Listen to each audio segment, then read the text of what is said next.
Hi, welcome back guys. This is your friend, Cabbage Head Fanfics, back with amazing fanfiction. This is the third part of What If Deku Had Fox Mutation. Now before starting, please give this video a like and subscribe to the channel if you want more videos like this. Now let's get into the fanfic. 2 years left before UA entrance exam. The door clicked as it was opened. Walking into a dark-lit room, Nezu greeted the two officers in the room. One was recognizable. Everyone can recognize the porky form of peak masculinity that was Officer Oinks, but next to him was a man with the head of a beagle dog, the chief of police, Kenji Tsurumi. Apologies for being late, Nezu told them, settling himself down at the table. My daughter was being, well, a hellish combination of a daughter and herself. That sounds just like Roomy, chuckled Oink, holding his chunky gut. The girl is a hurricane, extremely destructive but also beautiful to see. Good to see that she's still keeping up that spirit of hers. So am I, despite it being a headache to deal with, Nezu stated, rubbing his forehead. He swears the girl will be the ticket that'll let him on the railroad to an early grave. Right now he only took solace in a single fact. Oh well, she's at home right now watching over her little friend. In spite of it being against what I told her, at least it'll anchor her home where it's safe. For a little while, I don't need to worry about her antics getting her in trouble. Good, with what's lurking around. Today isn't a safe night for those kids to be out. Let's get started then, stated Nezu, settling himself in for the discussion. Kenji the reports. As an array of statistics and profiles appeared on the board, through an unnamed secret source they were able to find a golden mountain of information to give them a few high-profile suspects in their current case.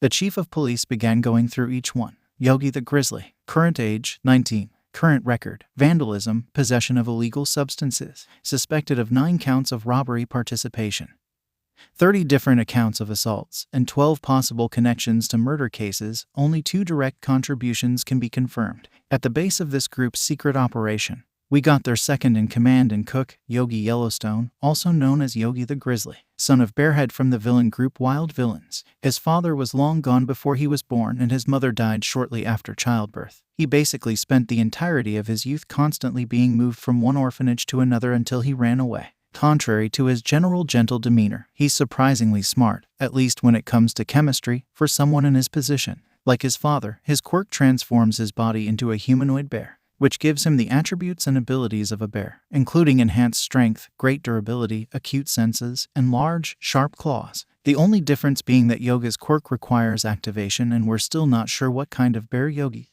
Even our anonymous source, with the detailed intel he got, couldn't tell if it's a Kermode bear or just an albino grizzly bear. Regardless, when he's not in the kitchen, he's this group's main source of raw muscle. Akuma the Sly Venom, current age, 15-24. Current record, burglary, breaking and entering, illegal obtaining of information, espionage, distributing of illegal substances, etc. Suspected in dozens of robbery. 20 possible connections to murder cases. Only 6 direct contributions can be confirmed. Akuma the Sly Venom, an anonymous figure who seems to be more of a benefactor to the group than an actual member, and their main distributor. The majority of their transits of information and distribution are conducted by him. He uses a vast amount of subordinates he blackmails through the internet into doing favors for him so he can keep his identity hidden. It's unlikely that we'll be able to find him once we move to take these guys down, but if we can capture anyone from their group, we might be able to get a clue on where he is. Simba the Lion King of the Jungle, current age, 20. Current record, burglary, breaking and entering, property damage, vandalism, possession of illegal substances, distributing of illegal substances, assault, battery, arson, attempt of murder, and etc.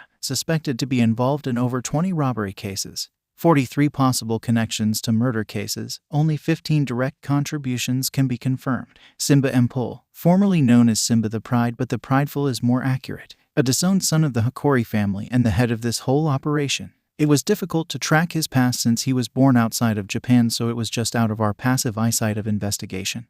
And after his father disowned him, it seems like there was an attempt to scrub him completely from the family's records. The source says his quirk is a mutation type of a lion, giving them the enhanced physical capabilities and strengths of the fierce predators. Among his main group, his fighting potential can only reach being ranked 3rd at best, but due to his killer intent, he's their 2nd deadliest fighter. What he lacks in fighting capabilities, he makes up for it in how he organizes his plans. He managed to abuse the nature of Yasei Ali's autonomous nature to cover and hide his actions, but no more. If there's anyone here we need to prioritize capture, it's him. The Ripper, current age, 14-20. Current record, burglary, breaking and entering, resisting arrest, assaulting an officer, assault, battery, attempt of murder. Suspected to be involved in over 45 robbery cases. 71 possible connections to murder cases, 0 direct contributions can be confirmed. 149 plus possible connections to assault and battery cases. 1 confirmed connection to attempt of murder. The final member of this core trio.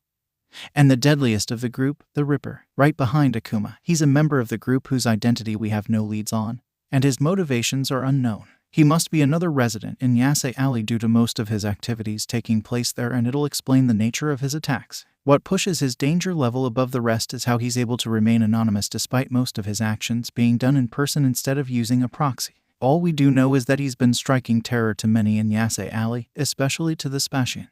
We don't know the nature of his quirk, but through many testimonies, we know that he often uses chains in a highly effective manner for his age. What's more, most of his victims would be left with many lacerations and deep cuts all over their bodies after facing him. In some cases, there would be so many that the doctors who treated the patient would wonder if the actual intention were to actually tear them apart. There are multiple accounts that claim just him alone was sent to take many Spatian stronghold building. The goal would usually be obtaining valuable documents, obtaining certain supplies, or in certain cases just to humble certain Spatians' claim of strength. The average strength of a resident of Yase Alley could barely be considered better than a regular fully grown adult, since they are mostly comprised of growing teenagers and kids, preferring to use pure numbers in coordination with their bombastic lifestyle to gain an advantage. Being able to take a couple of them on isn't too special, but there are many showing great potential, and even among them a few have outstanding talents that shine through. The Ripper being able to blaze through that amount of blare in such vast quantity while maintaining his secret identity is enough to not take him as a joke. A lot of his recent activities have been benefiting Simba in one way or another. They should have some sort of connection if he's doing so many favors that benefit only one of them. And then, right then, did the doors to the room suddenly open, and in walked a fairly regular young man with brown hair. He could barely pass, seeming old enough to legally drink.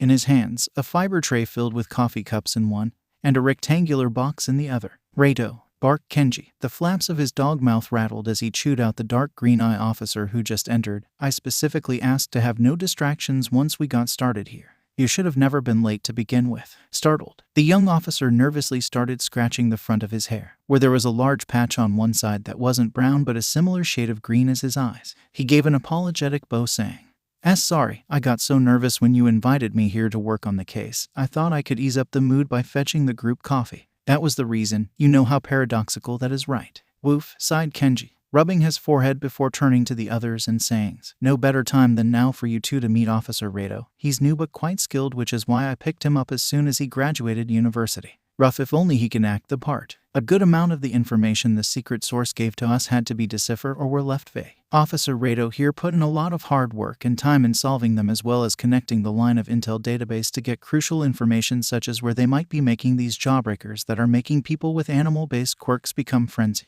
Ah geez, Chief, you give me too much credit, replied Rado, bashfully rubbing the back of his neck before remembering what the chief mentioned earlier about acting the part. The young officer cleared his throat before stating, But for future references, we should be addressing this drug the same way the users are referring to them, despite being an altered knockoff of the trigger drug.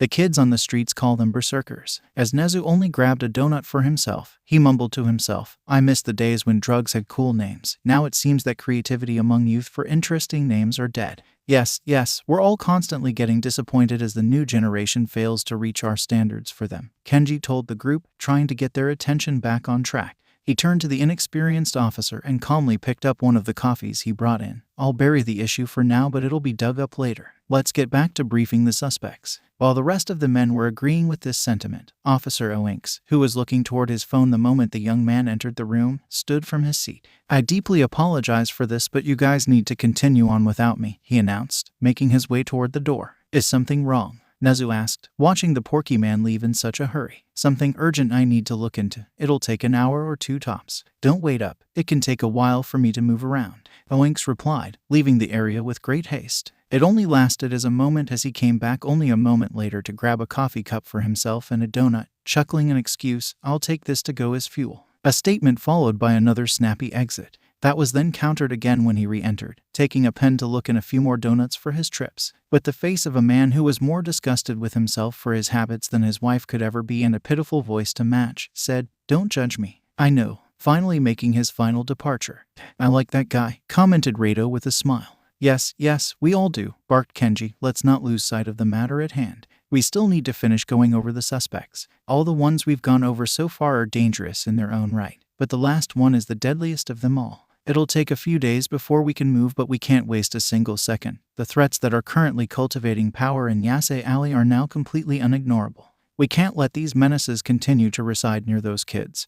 This isn't something they can handle. The first floor of the raided building was silent, with nothing but the quiet whimpers of all the lagas Roomy and Cassidy beat down to get where they were. Standing in front of them, someone they considered a truly kind-hearted friend, yet here he was, in quite possibly the most red-handed position to be a part of something disgustingly devastating to all their friends. Despite the friendship-compromising position, Yogi was just standing there, with the same bare-friendly Hanadu smile on his face he always had whenever they were hanging out together. If anyone in the room were to read the situation based on Yogi's face alone, they would think nothing was wrong at least. Unfortunately, that wasn't the case. No matter how these kids felt, there was no escaping what's about to occur and its irreversible consequences. Dread it, run from it, hide and pretend it wasn't true. Reality will always be the truth. Things will never be the same again after what'll take place tonight. Before we begin, I just need to ask Yogi, Roomy stated. There was something dragging internally on her chest that she needed to out there. What the hell? I know you're better than this. Yet here you are, getting involved in this bundle of crap.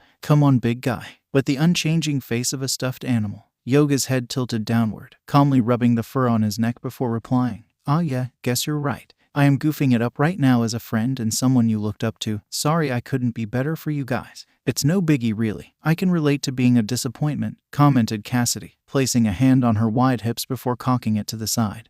But if you're actually sorry, why keep it this big fella? Surely you can stop right now if you know what you're doing is wrong. All you gotta do is walk away. The large bear-like man paused for a second as his red still drew toward the wooden floor. Honestly don't know anymore. Was never good at making tough choices. That's why I usually prefer providing support. It's a lot easier being there to aid someone in their time of need than suggesting a path on how to make their life better. Looking up, Yogi black-dotted eyes saw the two ladies passively standing in front of them. Despite it being a raid, neither of them held up a fighting stance. They found the need unnecessary. Can I ask you girls for one last favor? The yellow fur lagas asked, his voice still remaining in its Hanadu tone. What? The two vibrant teens reply in unison. Can you not hate me? Stated Yogi, an odd request at the moment. Holding up his hands in view, he says, blood is thicker than water, a term meaning that family should be the most important thing to you. That saying has always been forlorn for me since my definition of family has always been different. So, can you not hate me for tonight? Because right now I'm in a situation where regardless of which choice I make, I'm going to have to go against the only family I have, and it's becoming a more painful decision to make each time. Yogi, solemnly murmured Cassidy. The blonde couldn't resist dropping her eyelids seeing her friend like that. It was only circumstance that prevented her from wrapping her arms around Yogi and squeezing him like a teddy bear. Roomy shared the sentiment, but once again she propped herself back at strong with a perky grin on her face. Don't worry about it, Yogi. We can't ever get mad at you, the dark-skinned bunny told him, cracking her knuckles as she prepared herself. Giving a slightly confused look at first, Cassidy quickly caught on, sporting a similar confident smile as Roomy saying, yeah, trust me, family always have their little disputes. We'll just put you to sleep so you don't have to worry about it anymore, big fella. Thanks guys, Yogi said, reaching into his pocket to pull out a pair of brown and yellow gloves to slide onto his hands as more beige fur began emerging from his skin. The yellow jacket began stretching thin against his body before finally bursting open.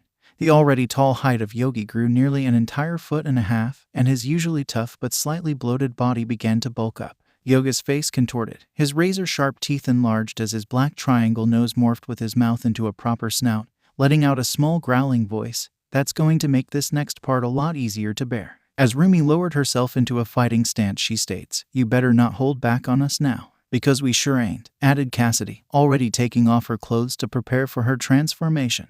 With Yoga's transformation complete, his beastly bear form was towering in the room, casting a long shadow along the floor, an awning mix of a ferocious body that still managed to keep its roundness. Unlike his father's quirk, his fur isn't as wild-styled, instead keeping a relative smoothness to his silhouette. Miraculously, along with his expandable sports pants, his beanie hat and green scarf managed to stay on. For a split moment his eyes were whited out as if he had lost all sense before the familiar red pupil faded back into existence. Yogi Yellowstone the Grizzly Quirk. Grizzly, Kermode Bear. Power 3/5 of a degrees Celsius 5/5 when quirk is activated. Speed 1 divided by 5 E 2/5 D when quirk is activated.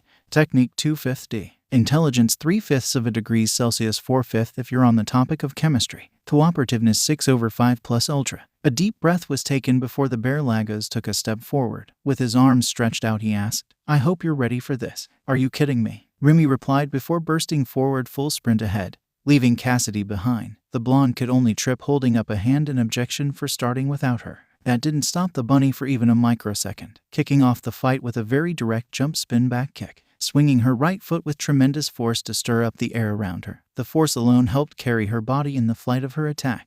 A regular person would be too taken back by Roomy's speed to properly put up a guard. But this was Yogi, who saw her spar many times before, and he earned his ranking as a fighter among the group. This will be no regular match. With one of his pelted arms he met Roomy's attack with a strong block. Their limbs collided, wiping up a small gust of wind. High with ecstasy, Roomy happily exclaimed, "It's a rare opportunity to ever fight you at full strength. Of course I'm ready. Let's make this memorable." Teen Miruko the White Whirlwind Quirk, Rabbit. Power 3/5 of a degree Celsius. Speed 5/5a. Technique 3/5 of a degree Celsius. Intelligence 2/5 D. Cooperativeness 2/5 D. Not slowing down, Roomy didn't wait to land to continue her assault. With a twist of her waist, she hurled her left leg over, swiping it at the bear's side to around his guard, while Yogi tried to shift his arm to block Roomy's second attack. His arms bizarrely buckled, contesting it as if it was quickly outdone, and collapsed against the power. The blow shifted Yogi's core, making him stumble to almost losing his balance, but he quickly recovered with a low growl. A reaction that only enticed Roomy. She let loose a maniac smile that was plastered across her face ear to ear. For the short while this was going to last, she can drown out all her worries the same way she always does, embellishing in a whole of chaotic fun. Docking her hands onto the floor, Roomy went for another relentless attack, performing an elegant dance with her hands to position herself in an angel to strike with her right foot again. This time Yogi met her attempt with a heavy parry. His glove-covered paws blew back Roomy, making her hop back to recover on her feet. The young girl took a short breath rest, which gave Cassidy just enough of a window of opportunity to burst her way into the fight. Cassidy Tsunotori the Cowgirl Quirk, Cow. Power -2 divided by 5d4. 5/5b plus when Quirk is activated. Speed 2 divided by 5e 3/5 d when Quirk is activated. Technique of 5th E. Intelligence 0 divided by 5 Fahrenheit. "Haul on now, don't forget that this cowgirl is here," stated Cassidy, quickly rushing past Roomy as she finishes her transformation into the stampeding caramel brown cow form. The raging monster charged straight forward toward the bear, colliding headfirst with Yogi's now enhanced body. The blow forces Yogi, his feet for a split moment going airborne before it plants itself down to be dragged against the floorboard, grinding against the wood below. Yogi forcefully resisted as Cassidy's charge made him slide across the room. Eventually, the splinters that were flying off like sparkles began gradually decreasing, and the two started coming to a stop as Yogi's arm had grappled Cassidy's side. With a heavy heave, he turns and tosses Cassidy aside. With such a huge body that possessed little finesse to it, the cow stumbled wildly on the ground before it was able to reclaim balance. Steadying herself, the blonde beau steamy huffed, ready for more. With a heavy stomp, Yogi readied himself in a stance. He had people on both sides that he was ready, and it would not be a smart move to underestimate either of them. He's dealing with the strongest pair of strong-willed women in Yase Alley he ever witnessed. If this was going to be his last fight as the person he was today, he can take some solace that it was with them. His friends, even when they fight, friends will still remain friends. Right, while the fight on the first floor still seems to maintain some fellowship, the event happening above them had no such notion. There will be nothing there but discord. The maintenance of the building truly showed itself, with most of the light bulbs in the room being out, either from it being broken or just burned out, but no one bothered with replacing them, leaving vast sections, mostly around the outline or corners of the room, without lighting. Arriving from the brightly lit hallway, a distressed Izuku. On the other side, the one who was previously sitting against the wall and now was standing under the shade of the room's center, Ryder looking as apathetic as he ever been. Between them, nothing except space and a deadly ultimatum countdown. 9 seconds remaining, Ryder said, his blue eye peering at Izuku with such unmoving sternness. With a violent wave of his hand, Izuku tried to deter Ryder from his insane offer, shouting, "Stop counting down and talk to me. You haven't answered any of my questions. You haven't even confessed that you're the Ripper." Pointless question to an obvious answer, Ryder retorted. Even now he kept his crude nature. "I'm here, aren't I? That alone should answer most of your redundant questions. Oh, and you got 7 seconds left. Come on, that can't be all you have to say. There got to be more." "Nope, 6 seconds. Then tell me, why are you doing this?" "Geez, you're annoying. Thought we talked about being less of that." You already got your answer for that as well. It's simple, maybe you just need to accept it. 5 seconds left. You sure you don't want to take the chance to kill me? No, I would never. How could I? And how could you even suggest that? This is madness and none of your actions are making sense. Why won't you explain it? Again and again. As always, I'll have to make it as blunt as possible for you to get it, sighed Ryder. He hates having to state the obvious here. He wasn't even in the mood to humor it. It's as you see, all your questions can be answered with a single fact, and it's because I'm the Ripper. 4 seconds left. Ryder, please, we can S. No, I've already given all the choices there are and a more than generous chance to make a decision than I should. Ryder reached into his sleeve, pulling out the hook of his proficient weapon. I'm here to conduct my business as the Ripper, and you got 3 seconds left before I have to execute my work. Izuku felt his heart drop, sinking so low that it could reach the Earth's core. Ryder, we're not actually going to do this right. Come on, aren't you sick? The hard clatter of a metal hook hitting the ground echoed throughout the room as now a long connecting chain was drawn out Ryder's sleeve. Don't worry about it, he calmly replied, giving another simple phrase. 2 seconds remaining. Please stop joking around or whatever you call this. You're not going to attack me, are you? 1 second left, said Ryder, moving to calmly unwrap the hook chain on his arm. We're friends. Clatter. 0. Ryder dashes forward with blinding speed, immediately entering the lighted area and getting Izuku in his range before striking at Izuku with his only clawed right hand.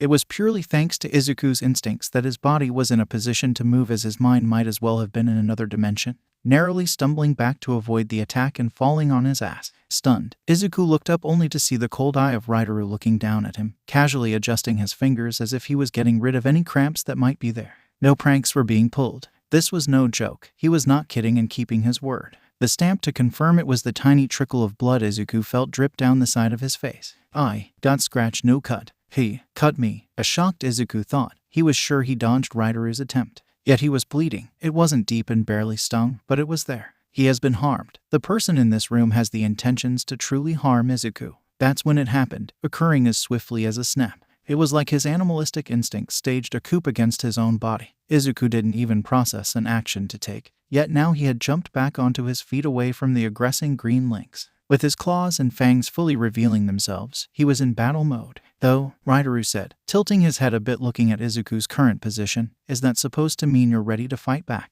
Nah, you wouldn't even take the window of opportunity I gave you to kill me, much less use it to see if you could knock me instead. That's probably just your fight or flight instinct kicking in. It doesn't matter how dumb you act, your body will always want to survive. Rather Izuku wants to admit it or not. His body now fully registered the threat in front of him and it had prepared him to face it. He just suffered his first cut from the Ripper, someone he knew, a friend, and it won't be the last. This was real and he needed to preserve himself, no matter who it is he's facing or how much it'll hurt. Izuku Midoriya, Quirk, 1 for all. Power 1.5 plus divided by 5e plus plus. Speed 3.5 plus divided by 5 degrees Celsius plus plus. Technique 3/5 of a degree Celsius. Intelligence 3/5 of a degree Celsius. Cooperativeness 5/5a. Ryder, Quirk, Crystal Lynx. Current condition. Power of 5th E. Speed 4/5 B. Technique 3. 5/5 of a degree Celsius plus. Intelligence 4/5 B. Cooperativeness 1. 5/5e plus. The hairs on Izuku's tail stick up standing there. Already he felt like he was being pushed toward a corner. Run. A jittery sensation flared up in his leg, ready to blast off at any moment to get as far away from this place as possible. Kill. His fingernails tingle, twitching in anticipation of being used.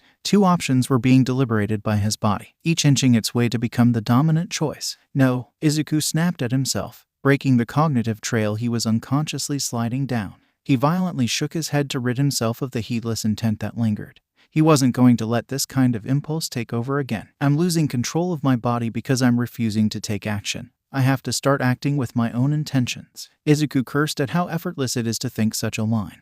The vast contrast of a statement and the physicality and cognitive are what truly complicate a life. With the contemplating he was doing, his attention to the battlefield wavered, clouding his perception. Izuku would have taken a kick to the face if it wasn't for a last-minute duck. Ryder threw an extremely short burst of attacks toward Izuku, causing the green fox to dash away again to put some distance between them, and buying time to think. The issue is that I don't know how to take this. What actions do I take? I still don't want to hurt him, but, as Izuku thought to himself, tiny memory flashes appeared in Izuku's head such as Setsuna words to the group before she left, Seki an utterly defeated look, and the girls who are downstairs fighting an opponent they would rather not face as well. He took a quick breath, smacking his hands together before breaking away from the instinctive position his body was in and posing into a standard fighting stance. I'm not going to just stand here while everyone else is struggling as well. If I don't want to decide on whether to fight or run, then I'll go beyond those choices and dig to the core of them. I'll survive. I'm guessing you did some cheesy self-motivation sit in your head, Ryder bluntly stated, his eyes half squinted in annoyance. He continued to prowl at a snail's pace as he performed a few mocking gestures to his recent action. It was obvious with that little hype-up you did, you know how goofy that looks from an outsider point of view. Somehow you managed to be a nerd in this scenario. At least he's wait a minute. Why does that line feel oddly familiar? Izuku pondered. No, don't get distracted again. Here he comes. True to his apex predator mutation, Ryder had taken advantage of the short moment of Izuku's mental distraction to swiftly move in. His speed is always being used to such proficiency that most who are unfamiliar with his style process his short bursts as instantaneous blurs. The lynx fired off 2 jabs the second he was in range. The first was avoided by the target only grazing Izuku's cheek, and the second was blocked as well. Another short exchange occurred between the two where Izuku barely managed to block all the physical punches Ryder threw out. While at first the Green Fox was competent in protecting himself, he quickly began to feel overwhelmed from the relentless strikes. With each hit blocked, his guard began faltering, forcing him to again jump back to escape the aggressive assault. Earning a second to think, Izuku had an eerie feeling wash over him. Something felt off about this whole thing, but he couldn't figure out why. Something was off about Ryder's approach. It was too straightforward and tactless, lacking any of the adroitness his style usually contained. Throughout all their training session, older Greenette never prioritized the usage of strength, in his own words, because it'll be dumb to relay on it knowing there'll be people out there with quirks that'll make direct physical combat difficult. And with his capabilities, it would be a gross misuse of focus. Tactical actions have always been his approach. Why abandon it now? Especially since he should still be sick from everyone's account, pondered Izuku, blocking another engaging punch from Ryder. The two were locked in a barrage of short engagements, with one feline consistently chasing after the other with offensive action. Despite this, Izuku managed to continue stopping any attacks made. There's not much power in his punches either. The only issue is the unceasing of his quick attacks. He could not be thinking straight. Mary did mention him having a fever. If that's the case, then I may be able to. While planning for a possible way to restrain Ryder long enough to talk, Izuku felt something smooth but cold behind him, turning back to be surprised to see his back was up against the wall. The footwork, the weightless punches, it was all leading to press Izuku against the wall, and he was too distracted focusing on the abnormality that he didn't even notice. The glare in Ryder's eye said it all. He looked unimpressed that it took Izuku this long to realize what was happening before firing off another high-speed punch. With backstepping being cut off as an option, Izuku put up his guard again to block the oncoming attacks. Again and again, Izuku had his back crash against the wall behind him as he withstood each hit, each punch gradually having more weight behind them. It was easier to do before, as Izuku didn't have to always take the full force of the attack, dodging periodically to reduce strain on his arms. In his current position, Izuku couldn't rely on that. Each strike had him ricochet off the wall, throwing off his reaction time to maneuver. He's increasing the force behind each hit now that I'm cornered. I can't stay here anymore, thought Izuku, before making a break for it to the side, waiting till the right moment to execute it when Ryder threw another jab. With great haste, he dives out of the way to re-establish distance. Next time I'll just need to be more aware of. Clatter. A single noise echoed in his ear before Izuku took a heavy blow to his temple. Izuku's skull was violently vibrating after colliding with the cold metal. He could feel his brain banging against his interior cranium. The abrupt shock made Izuku's mind momentarily go blank, leaving a wide-eyed Izuku stumbling across the ground. With a fuzzy vision, the Green Fox could only see a silver blur zip from the corner of his eye before disappearing behind the silhouette of his opponent. Rising to his feet, Izuku recollected his mind, trying to keep himself steady only to get kicked back down. Still dazed from the blow to the head, Izuku scrambled away, avoiding another kick, using the wall to prompt himself up. So he was scheming this entire time, thought Izuku. He clutched his head over where he was hit and felt warm liquid brimming down. Recognizing where he was hit, he mumbled, "I knew it was weird you weren't using your hook chains. They were unnaturally silent despite you drawing them." Becoming stable again, Izuku looked down at the drops of blood that dripped on the ground. "You even struck the same spot you cut before. That amount of precision is undeniably you." As Ryder listened to Izuku, he casually spun his metallic weapon in his hand, giving an impassioned reply. "So I bash your head with a blunt metal object and your only takeaway is that I'm me. What can I say? I often learn things the hard way." "Yes, but that gave me whiplash. I had to double-check to make sure I wasn't speaking to Cassidy. And those remarks, they're definitely you." Yes, we already established that. For like the 7th time." Your point. Following Mary's teaching and putting pressure on the wound, Izuku greatly reduced the bleeding from his head.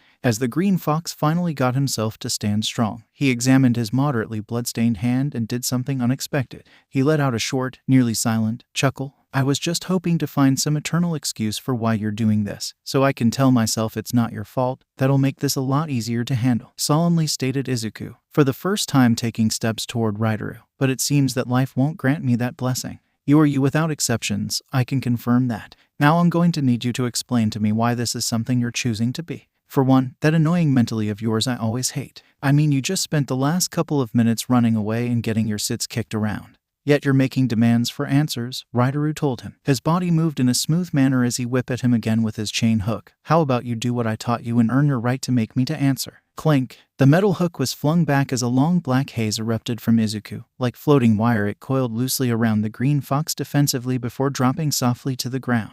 Observing the little display interested Ryder as the last time he witnessed Izuku's black whip, it wasn't too impressive. The day after Roomy asked me to train the kid, his black whip was the same width as a common TV wire. When I saw it a few days ago, it had gotten moderately denser, thought the older greenet. His eyes trailed down at the black tendril of weird black energy lay on the ground like a dead python. Somehow it got thicker. A lingering after effect of Berserker. Maybe. They're mostly supposed to enhance the physical capabilities of their animalistic traits gotten from their quirks. His black whip could be getting boosted if what composes it is being physically produced by his body. Fortunate bastard, Ryder gritted his fangs. His trail of thought was broken when he noticed Izuku moving. For the first time, Izuku was actively approaching him. Such a sudden change had Ryder taken aback. He halted any further transgression to see what he'll do. You're right about one thing, stated Izuku, the black tendril trailing behind him. His body wasn't shaking. His face still had a deep amount of distress, but it had not overtaken him with fear. Maybe it was a spark of confidence or despair that overtook him to the point of mental unawareness. Either way, it seemed like he took another step on his staircase of grief. I didn't spend the last couple of months training just to be someone who can only beg for his answers. If we're going to have to do this, then fine. Though of all things I'm surprised this is the conditions where we'll fight each again. But as long as it'll get you talking. With a flick of his arm, a crack rang out in the air as Izuku generated another black whip with his other arm. Let's have another match. It's now more than ever to see how much I've grown compared to you. Izuku felt his black whip growing a bit dense in his hand as he made that statement, making him think. It just responded to my determination. That hasn't happened before, but Lie did warn me about what can happen from stressing my body. It's a potential factor I could exploit to get an edge. It'll be risky, but I'll need everything I can get my hands on for this fight. Observing from the other side of the room with his stoicism, Ryder glared at Izuku, wondering if this was actually how the young greenet is going to take this situation. Fine, Ryder said, giving in. He covered his mouth to cough before getting ready. Consider this your graduation test and there'll be no redos. With the declaration made of the terms of the match, the room slowly returned to its silent aura it had before any commotion occurred as the two stood off from each other, standing a couple of feet away from each other to obtain that ideal mid-range that their weapon type is the most effective in.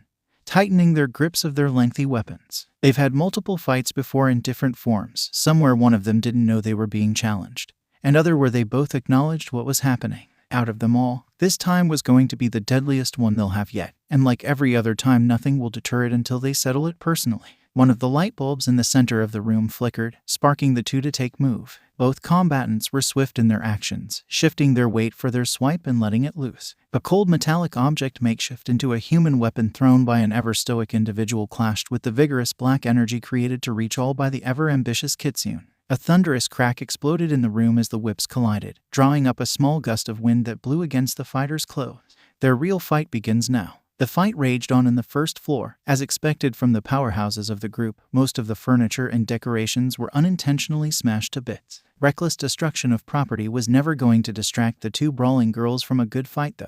They kept charging at Yogi headstrong, one after one, each giving it their best shot. Hey Cassie, try to make sure your fat ass stops getting in the way. Can't have it hogging all the action, Roomy taunted her friend. Throughout the fight there have been multiple occurrences where Roomy had to momentarily halt her assault or make a last-second alteration to her attack path due to her friend's bulky body or reckless attack throwing a wrench into the equation. Cassidy only scoffed at the comment, replying, "Not my issue, you can't get around my thickness. If you can't handle a raging bull's stampede, then stay out of the ring and let the real roughhouser have their fun." TCH. Your stampedes are more like kittens throwing tantrums because their food bowl wasn't filled. Ironic you're saying that when your kicks are basically mosquito bites in this slugfest. Your assertion is far off as usual. I don't mind giving you a few samples for a reevaluation. Your threats mean nothing to me because I don't understand the words you used. I want to kick your ass. Oh, bring it then. I've been looking to get another massage. The two paused for a moment as Cassidy transformed out of her cow form before they charged at each other and started wrestling the other down, dismissing their original goal. The two squabble along the ground, trying to force the other to submit. The only thing that broke them apart was when they rolled out of the way of a giant bear paw stomping down at them. A physically visible, bewildered Yogi told them, "You two don't change, do you? I always love to see your rivalry, but you're supposed to be fighting me right now." The two girls gave the other a staggering glare before getting up, energetic as ever, ready to fight. "Yeah, my bad for that. Nearly forgot we got a prior favor to keep," Roomy said. Cassidy added in, "We can settle our dispute later and I'll kick her ass then." "In your dreams. My family always said I was a heavy sleeper." F you. They jumped in action again. While Roomy curved to the side, Cassidy charged straight forward untransformed. The blonde's actions confused Yogi considering what she was rushing into. The bear's attention was quickly split when he caught a wooden table flying toward his face that Roomy flung. With a mighty roar, Yogi heaved his gloved hand over in a heavy slug and smashed the table with a single strike. As the wooden table broke into multiple pieces, the larger chunks momentarily blocked Yoga's sight, allowing for the smaller form of Cassidy to slip by his focus, using the distraction to transform into her mighty cow form and flanking Yoga's at his side. The powerful charge knocked the wind out of Yogi as Cassidy drove him all the way to the wall and crashed into it, busting a hole in the wall. When the debris smoke cleared, Yogi was grappling Cassidy's girthy cow neck to halt her, pulling her away and preparing to smack her into the ground. That was when a shadow was cast over them, causing Yogi to look up and see Roomy coming from above them. "Lunar Arc," she shouted, raising her right leg high above her head before bringing it crashing down on Yoga's skull to deliver a powerful axe kick. The blow sent the powerful bear straight to the ground, cracking the floorboard below him. The two girls hopped back, giving a moment for them to breathe, and inspecting at a distance to see if Yogi was knocked out. When Yogi prompted himself up on his arm, the two got right back ready for more. The grizzly man couldn't help but smile with his bloody nose at how quickly they worked together. "Good, this is good." Yoga's large figure rose again before planting his hands on the ground like a predator preparing to begin his hunt. "This is how it should be, because I did something I really shouldn't have." In an unknown dark-lit building, a crate was cracked open with it filled with the berserker jawbreakers. Another one. One of the people inside whined, "Come on, I got a hot date with a Spatian guy I met last week." "Dude, quit complaining. You took this to pay for it," his friend told him, getting out the cola bottles and unscrewing them. "And it's rich you're dating a Spatian considering what we're about to do." "Hey, whatever beef you got with Spatians is none of my business. I'm just here for the sociability options. Besides, my date is kinda like a cute cat girl, so technically I'm shooting for both sides." "Whatever, just leave that stuff out of work conversation. Once we're done here, Simba told us where to go to collect our pay and we can do whatever from there. Shouldn't take any longer, so we focus on being efficient." "I hope so. I managed to snag some tickets for a concert of that." "Oh my god, no. I know who you're talking about and sick of hearing about him. This isn't the first time his concert sold out, yet every time it does people act like it's some new revelation. People are already going to simulcast the performance anyways. Stop being a hater. Those concerts are some of the best if you ever experience them live. It really sets the mood, and let's say I'm excited to experience his cat side." "You, dude, what did I tell you about work talk? Not everyone cares for SX talk. Sorry, I just know today is going to be epic. Shame what's about to happen is going to ruin it for a lot of people." Crack. Another echoing collision exploded in the second room as Izuku's and Ryder's match continued. The two were in a speedy dance, constantly dashing around the other as they both released a flurry of blows. Their elongated weaponry flung throughout the air, with each clash creating another booming noise. Izuku was lucky he had his earpiece in, or else the cacophony would be utter grating for him to bear. With better experience, Ryder was far more effective when it came to countering attacks and throwing out his own, leaving Izuku more on the defensive. The Green Fox spent more time rolling and avoiding the metallic whip. He had a few close calls where the hook came inches within hitting him, yet he managed to hold strong due to him being cautious. Thankfully, their multiple sparings are helping him now to keep up. Knowing a decent amount of Ryder's strategy is taking advantage of how rare a person will be facing someone with his type of fighting. While he wasn't making much ground, it gave him the much-needed time to stall as he thinks. "The last time we fought we were nearly equal, locked in a stalemate. Though I would always be much more exhausted when we stopped. The scale is leading against me here. I'll need a proper way to fight back before I run out of energy first," Izuku thought after dodging another lashing attack. He looked toward his fellow Greenet and called out, "Hey, Ryder, So how long have you been pretending? Huh, Ryder replied, not knowing what he means, or just not caring enough to think hard about what he meant, covering his mouth again as he coughed. Everything, letting me in the group, teaching me, helping me with Roomy, all the time we spent together. Now that I think about it, Yogi and Simba seemed to know Roomy's real name before when the four of us met. Was it all some trap? Asked Izuku, finding a small opportunity to make a reaction attack, launching his black whip toward his once-known friend. The black tendril was parried by the metal chain rising up and knocking it back. Ryder gave a blank stare to Izuku, still moving but slowed down his aggressive attacks as he answered, "No, that'll be extremely convoluted to do and keep up with. You wish I had the motivation to do that for anybody. Roomy is just extremely sit at keeping an alias. She unnecessarily brought her effing ID to basically an underground fight club multiple times. We established this before. She's just lucky no one in Yase Alley cares about the true identity of anyone there since we're all taking up an alias for the same reason. Simba's reason for finding it out, if he searched for it, is beyond me. I didn't sense any maliciousness about the discovery, so I didn't find it a main concern at the time. Then why help me out so much? Simple, I was asked to. By Roomy, of course. You were there, she brought you in, and asked me to train you, so I did. I also knew how much she liked you but was absolute sit with romance or dealing with her emotional side in general. So I helped her out by helping you out because I figured it'll be easier and better off making you act less like a pussy than getting her to change. That seems just as long and cumbersome as what I suggested before." Ryder shrugged, taking a moment to cough into his sleeve. It was a favor to a friend. During their talk, the two had moved in close range of the other, allowing for some brawling. Between their whips attempt, they'll exchange swift strikes at the other, dodging the other's attack before launching their own counter in attempts to gain an advantage. "This is a weird way to treat your friends," Izuku told the Lynx, throwing a swift jab. Ryder sidestepped the attack by a few millimeters before responding. "I don't remember ever saying we were friends. Like I said, I was just doing a favor for Roomy in the way I found best for my own sanity." The older greenet grabbed onto the chains of his weapon, getting a sharp look in his eye as he moved forward. Fast on his feet, Izuku reacted by jumping back, wanting to put some distance between them so he'll have a bit of more time reacting to whatever he has planned. That's when he felt something cold wrapped around his ankle. At first he was confused, but a flash memory helped him realize what was going to happen with looking. When did he? Izuku thought, immediately twisting his body to prepare for what's next. Yanking the chain back, Ryder watched as the hook that was sneakily wrapped around Izuku's ankle pulled his feet out from under him, collapsing him onto the ground. Thankfully, Izuku landed on his shoulder. From experience, he knew the point of the technique was to cause the most damage by making him fall back and hit the back of his head against the hard floor. It was only through trial and error, mixed with a desire to not feel concussed after every training session, that he managed to start taking counteraction to reduce his injuries. "If it means anything," Ryder told him, standing over Izuku. He lifted his foot and hovered it over the green fox. "It's nothing personal, kid." Bringing his leg down to stomp on Izuku. While the first one struck his arm, Izuku managed to turn and block the second one with both his arms. "What about Roomy?" Izuku asked him, pushing back against the force of his leg. "How do you think this will affect her personally?" The clattering of chains rang out as Ryder drew up his weapon again.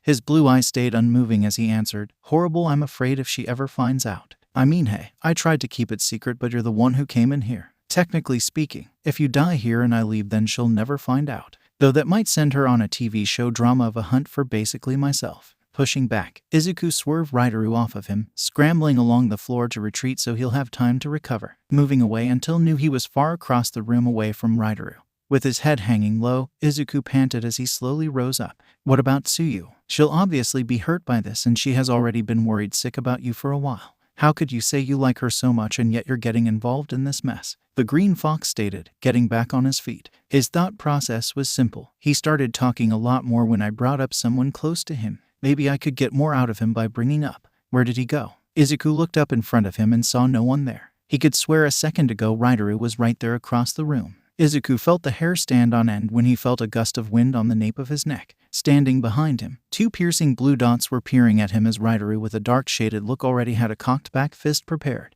"Now it's personal," snarled Ryder before he smacked Izuku away right as the green fox attempted to turn around. As Izuku fumbled across the floor, he was surprised to see that the lynx's face was no longer jaded. Ryder was sporting a vexed expression. "He got behind me undetected." That thought ran through Izuku's mind. He was sure he was looking in his direction, yet he didn't even notice when he left. His concentration was broke when he witnessed Ryder swung his arm and from above the hook was coming down fast. Izuku only managed to jump away at the last second as the shape point of the hook nipped at his head. Izuku checked his head. Thankfully it was just a scratch, but the attack did claw off a small piece of his emerald hair.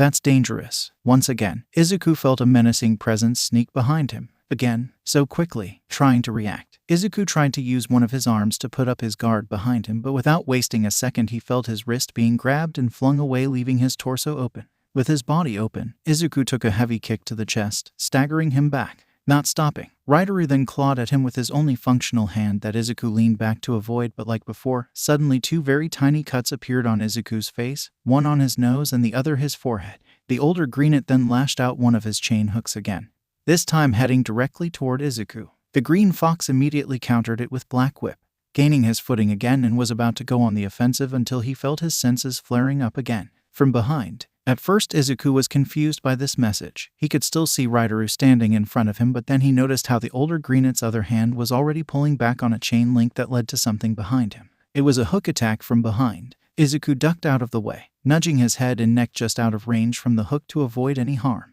He watched as the chains zipped right by him. Is he insane? Before the younger greenet could look forward, his face was met with a strong elbow to the side of his face, knocking him down to the floor again. Izuku barely had time to process that he was smacked to the floor before he felt something crashing into his stomach, sending him sliding a bit. His abs were in agony. All this running was already straining him. It was only thanks to all the chaotic running trials Nezu had him do that he was still fighting without much fatigue at the moment, or that the kick he just took would keep him forever. It still hurt incredibly. When did he start hitting so hard? He never had this much strength before, not even when we were training, pondered Izuku as he held his stomach. Something was wrong. Ryderu's fighting style drastically shifted in a moment.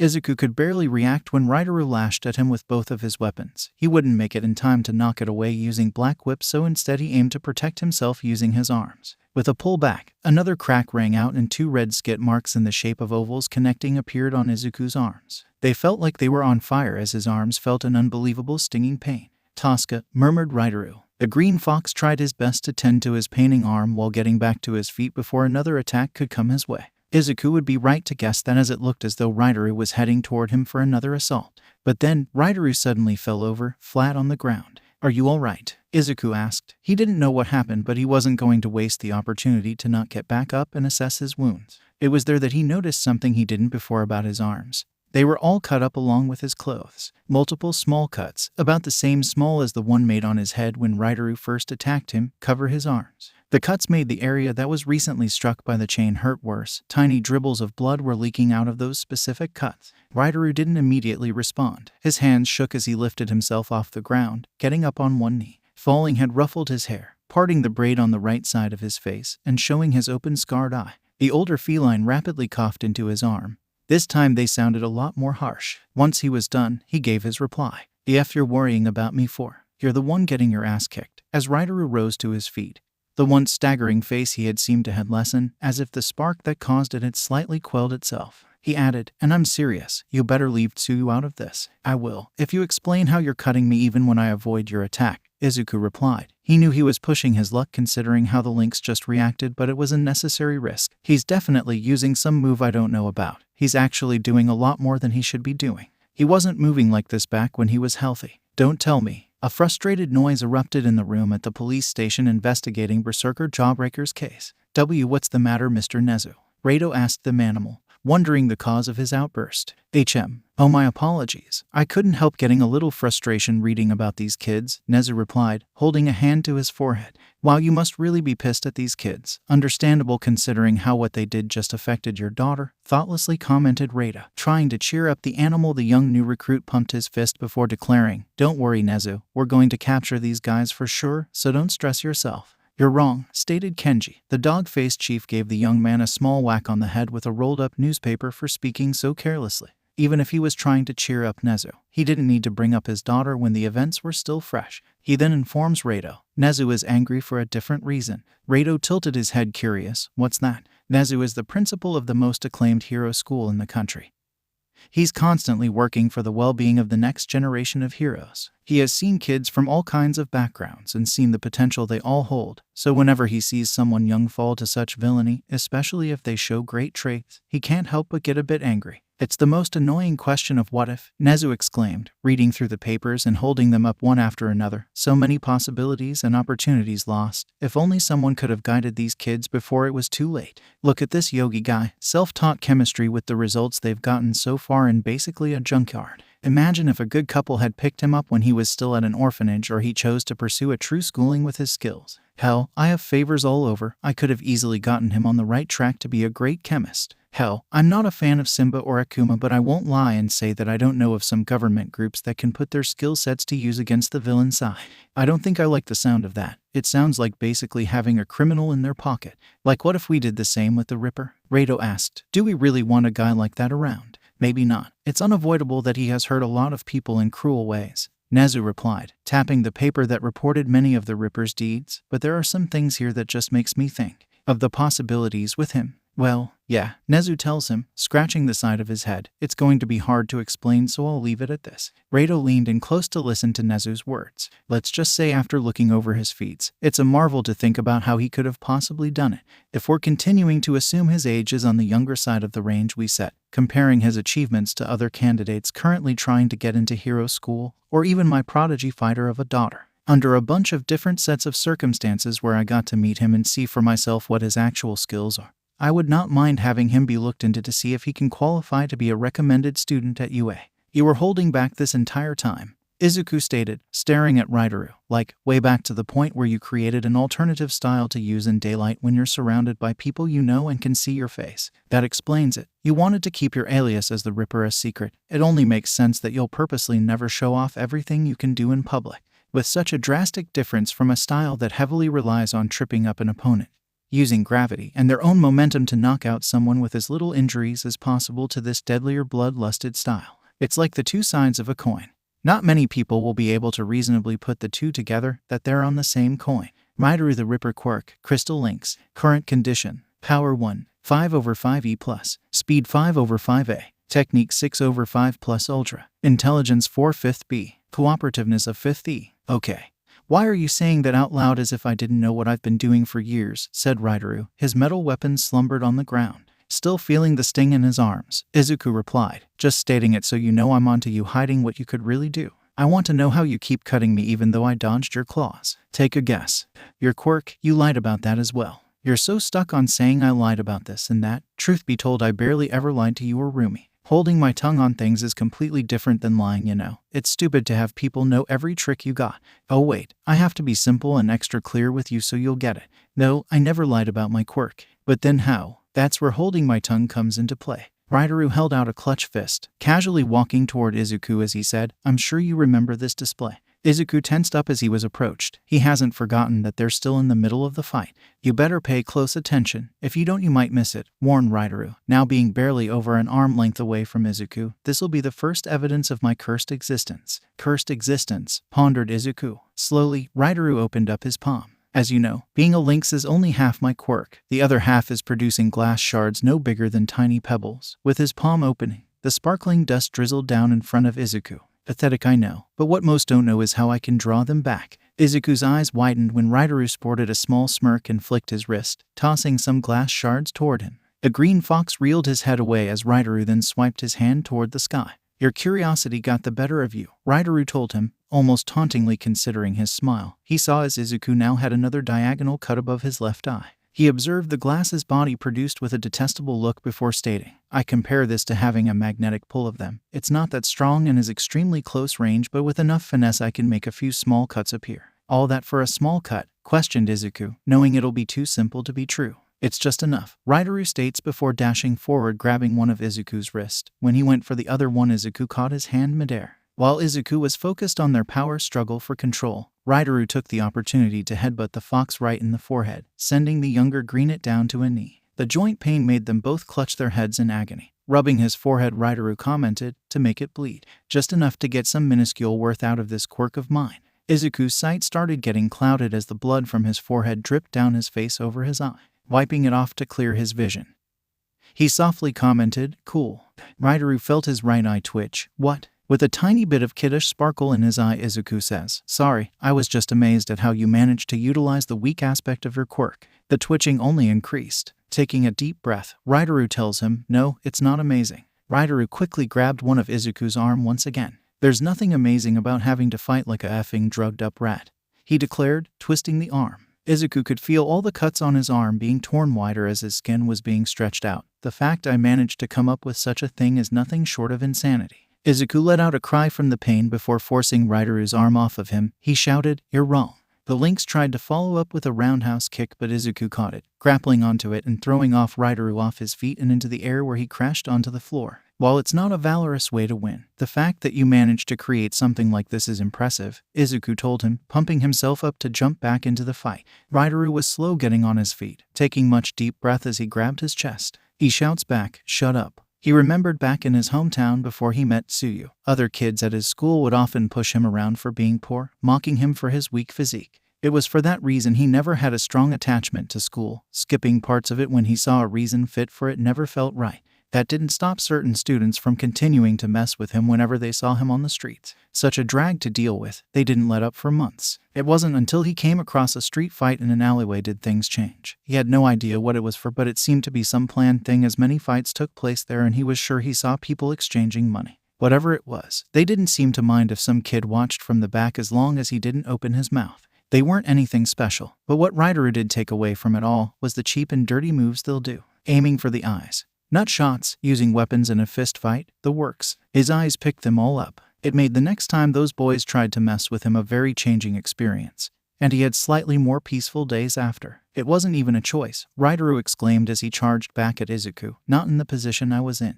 They combated each other, blocking the other's attacks. With every once in a while Ryder would kick Izuku's knee. Izuku was slowly getting used to Ryder's attack pattern, now being able to meet his attack with his own instead of pure defensive blocking. "We can't always choose the situation we're in, but we can choose what we do in them," replied Izuku. He was almost amazed when he saw Ryder guard barely being kept up. When he saw the opportunity, he stepped in, catching the green lynx off guard as he landed a right strike to his face, sending him flying back. Before Ryder could get out of range, Izuku followed up on his hit and grabbed the older person's arm, pulling him in before flipping him over his shoulder. Ryder let out a bawl as his back hit the ground. He was gasping on the floor. His arms were feeling so heavy as he brought them up to cover his coughs. He exerted his body to roll back onto his feet to get on one knee. Drawing his chain hook once again, he scuffled to throw them, stating, "Don't try to get smart with me. When you get like that, it unbelievably pisses me of a RGH." His attempt was foiled by Izuku swiftly drawing Black Whip to strike his arm he was preparing to use. Ryder clutching the arm that was hit and growled. The more the battle raged on, the more vocal his expression was getting. "God damn it," Ryder yelled, about to charge forward. He gasped when Izuku was a step quicker than him and delivered a straight kick to knock him flat on his ass. There was another short break as both fighters were catching their breath. It took even longer for Ryder to stumble back up, but then he collapsed onto his arms, haggardly coughing like they were in a medical center. Panting with a frustrated expression, Ryder pounded against the ground before mumbling to himself, "Stupid body, when are you ever going to hold up? Worthless piece of shit. Just stop it now, Ryder. It's over," Izuku stated, poking at his friend and pointing out, "I knew you couldn't keep fighting forever. Your sickness was too real even if you tried to hide it. You can barely pick up your own weapon, much less continue fighting." Crap, he's not wrong. After dealing with Sekian and the people he brought over, I shouldn't have wasted so much time playing nice with him. Damn it, why did I do that? I just got pissed off looking at his face and I started acting weird. A still-winded Ryder could feel his arms shake, holding him up, gritting his teeth. "Don't tell me my limit. I know my restrictions more than you ever can. Then you know you can no longer fight. You can't keep overexerting your body like you are. It's unhealthy," Izuku said, walking over to him. "I may not know what happened to you, but I can relate to feeling weak because of your quirk. I never mentioned this to anyone I met here, but before I came here my quirk was so bad that I couldn't bring out my nails on command.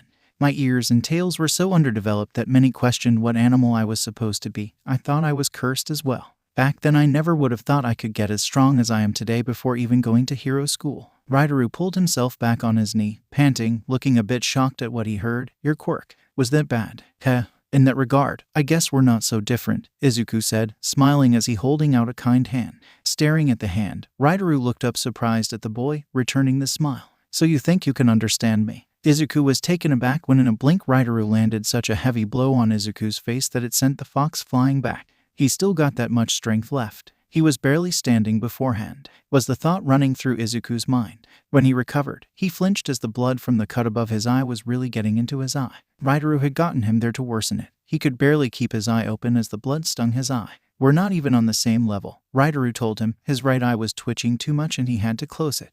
Yet he still stared at Izuku with a sharp eye. "Don't think because you spent a day with half your vision from injury that you know what it's like to live without it for a lifetime. We can never be on the same level of understanding." You're wrong, Izuku responded. My life, especially growing up, wasn't easy. There are still many things that unbearably hang on my mind. Being weak was a great cause of it, so I can empathize with you for feeling cursed. Can you really? Snapped Ryder. With the powers and abilities you're unlocked overnight, the high-profile people backing you, supporting you so you cannot fail easily, or the basic fact that the worst thing about your life was you thinking you could never achieve your dream because your body wasn't made for it. Can someone like you, who have been granted so many grand opportunities, someone with an actual home to go to, with a family to see, truthfully say you can relate to someone like me with none of those things? Izuku paused for a moment, being reminded of how a lot of what he has to be grateful for does lead back to getting one for all and meeting Roomy and All Might. Your life that was cursed to be stuck in an unfavorable mediocrity was blessed with a golden path as long as you're able to walk it. Yet for someone like me, my curse only brings me down lower, Ryder growled. He tried to get up, but a headache struck him, keeping him down. After another coughing fit, the lynx looked down at his hand and saw spots of blood. He truly was reaching his current limit. Seeing Ryder in such condition, Izuku again tried to reason with him. I'm stopping this here. I'm sure you'll still attack me if I come close, so I'm leaving. Me, along with everyone else, will go stop Simba. We can continue this talk later. Izuku didn't want to leave Ryder in that condition, but he didn't have much options. He can't spend forever here, and it must be Ryder's exhaustion, but the lynx started talking crazy near the end there. Hopefully after some rest, he might come to his senses and they can put this whole episode behind them. The young greenet turned his back toward his friend. Don't you turn your back to me. I said I wasn't done yet, Ryder thought, straining his body trying to get his head off the floor. Not yet, not yet. Can't stop here, not to him. I still have more I can do. I have to keep going. It's my only use, the only thing left for me to do in this world. You have a lot to apologize for, Izuku said, before walking away. He only took a step before a sharp pain exploded in his knee, making his screech as he grabbed onto it. This pain.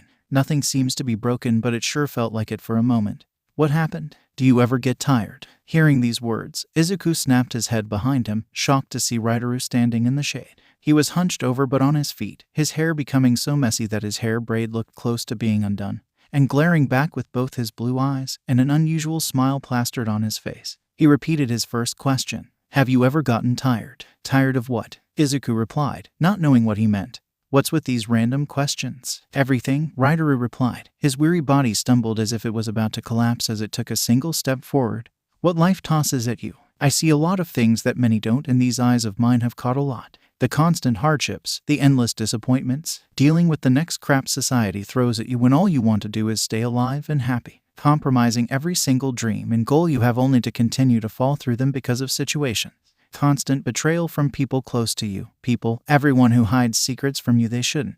I thought eternal damnation is for after you die, being a horrible person. Yet here we are, cursed with that fate from the very start. Ryder. But I'm no better, am I? I've committed many of those sins as well. I'm an enabler in this well-oiled hellish machine.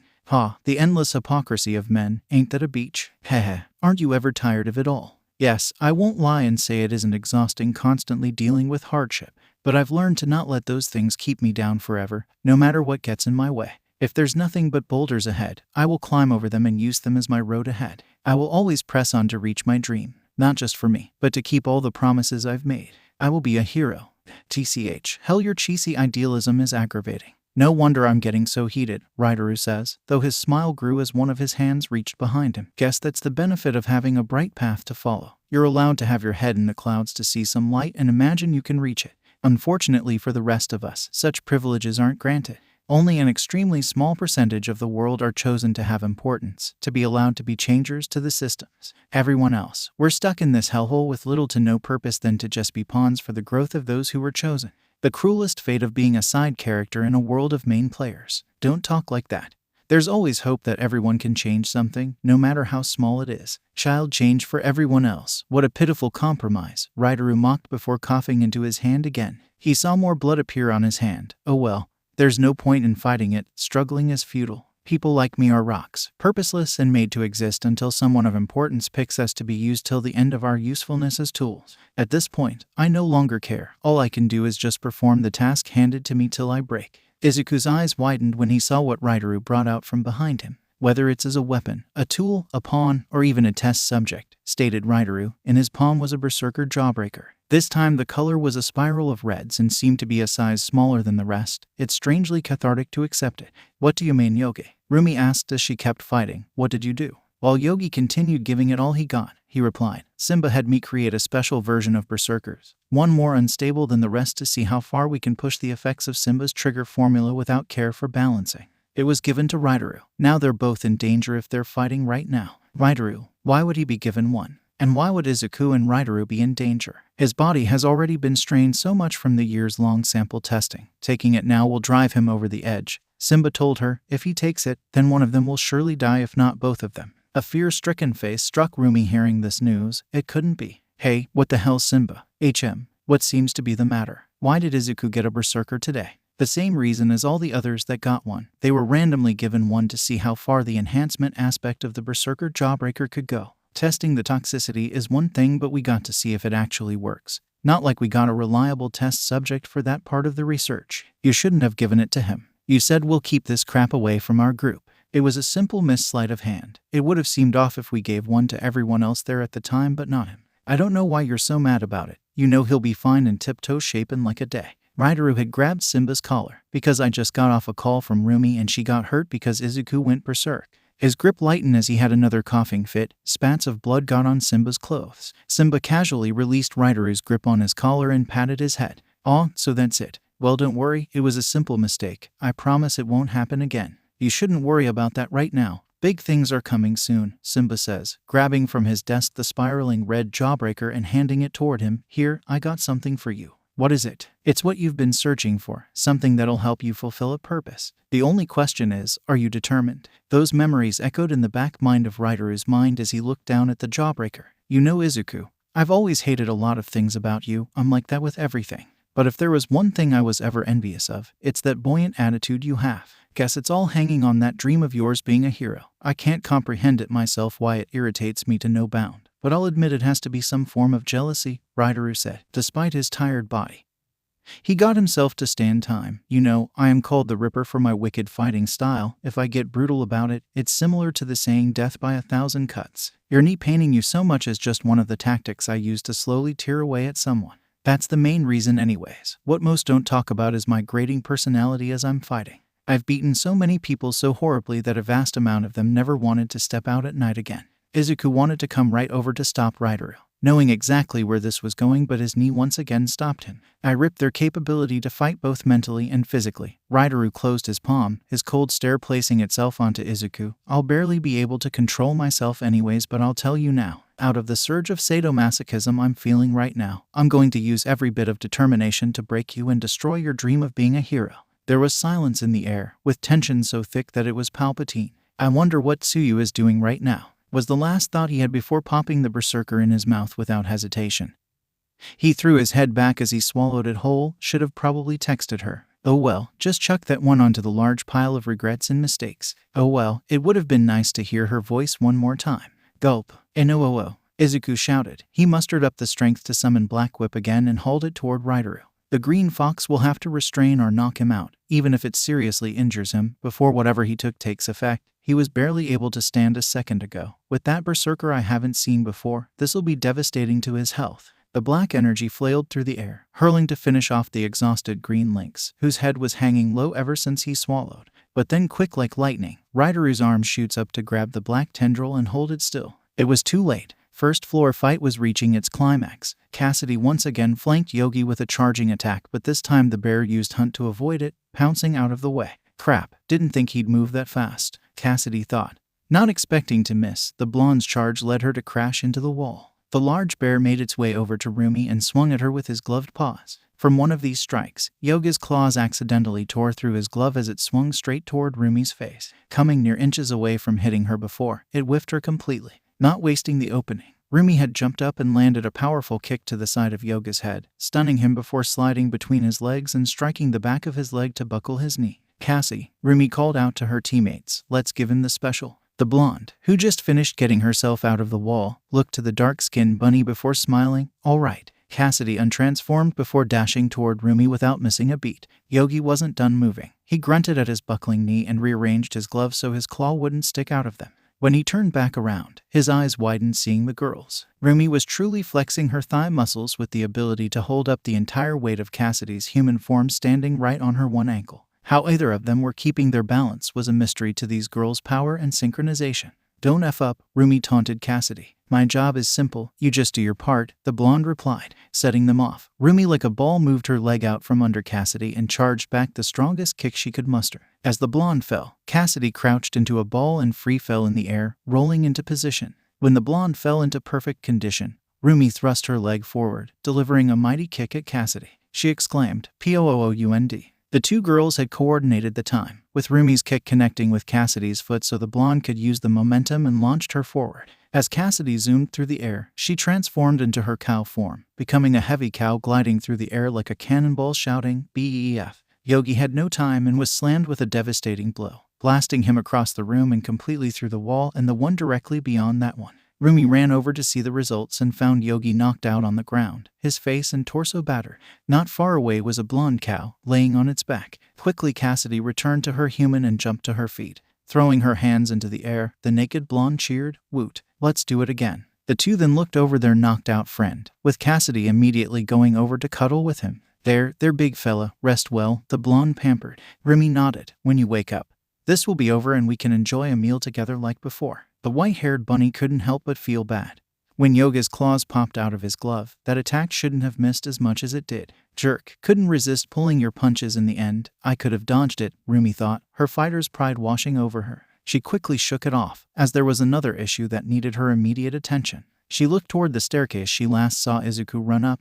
"Izuku, Ryder, I need to get up there now. If what Yogi says is true, then that means that jerk better have an explanation if I catch him, and Simba will get something 30 times worse when I get my hands on him. I just hope I can get there on time." "Wait, no, of course I'll get there on time, I'm me." "Alright, now to go kick Simba's ass," Cassidy declared, transforming into her cow form and rushing off. In the wrong direction, Roomy tried to stop her. "Cassidy, wait. That leads to the kitchen." "Oh, whatever, she'll figure her out. I need to get upstairs now before my friends get hurt." Right then Roomy turned toward the staircase and started running toward before something happened.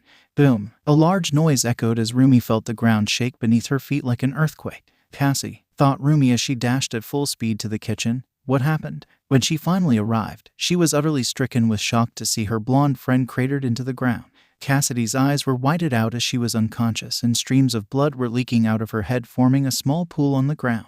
"Was that your friend?" spoke a cold, calm, but mighty voice. Sitting a foot away from Cassidy was a gigantic man with a black and brown low mohawk, easily breaking past 7 feet in height, and with the muscular bulk to put Yogi and his bear to utter shame. Sporting a spotless reddish-brown suit and shining man's cap-toe shoes. "Please, teach her some manners," the man told Roomy, not looking at her. He was focused on the meal in front of him. 3 T-bone steaks, 2 entire bottles of Jack Daniels, and a bowl of bone broth soup. "Doesn't she know it's rude?" "Chief, what do you think he's doing there?" Rado asked, having a wave of curiosity come over him. The dog-head chief replied, "Who? That last guy we went over, the spooky man. You forgot his name already. What am I going to do with you? But your guess is as good as mine. That's what concerns me the most." Boris the Warhog. Current age, 25-34. Current record, property damage, resisting arrest, assaulting an officer, illegal gang practices, murder. All crimes suspected and are hard to track due to many of them being done through the proxy of his subordinates. Uncertain numbers on how many he took direct action in.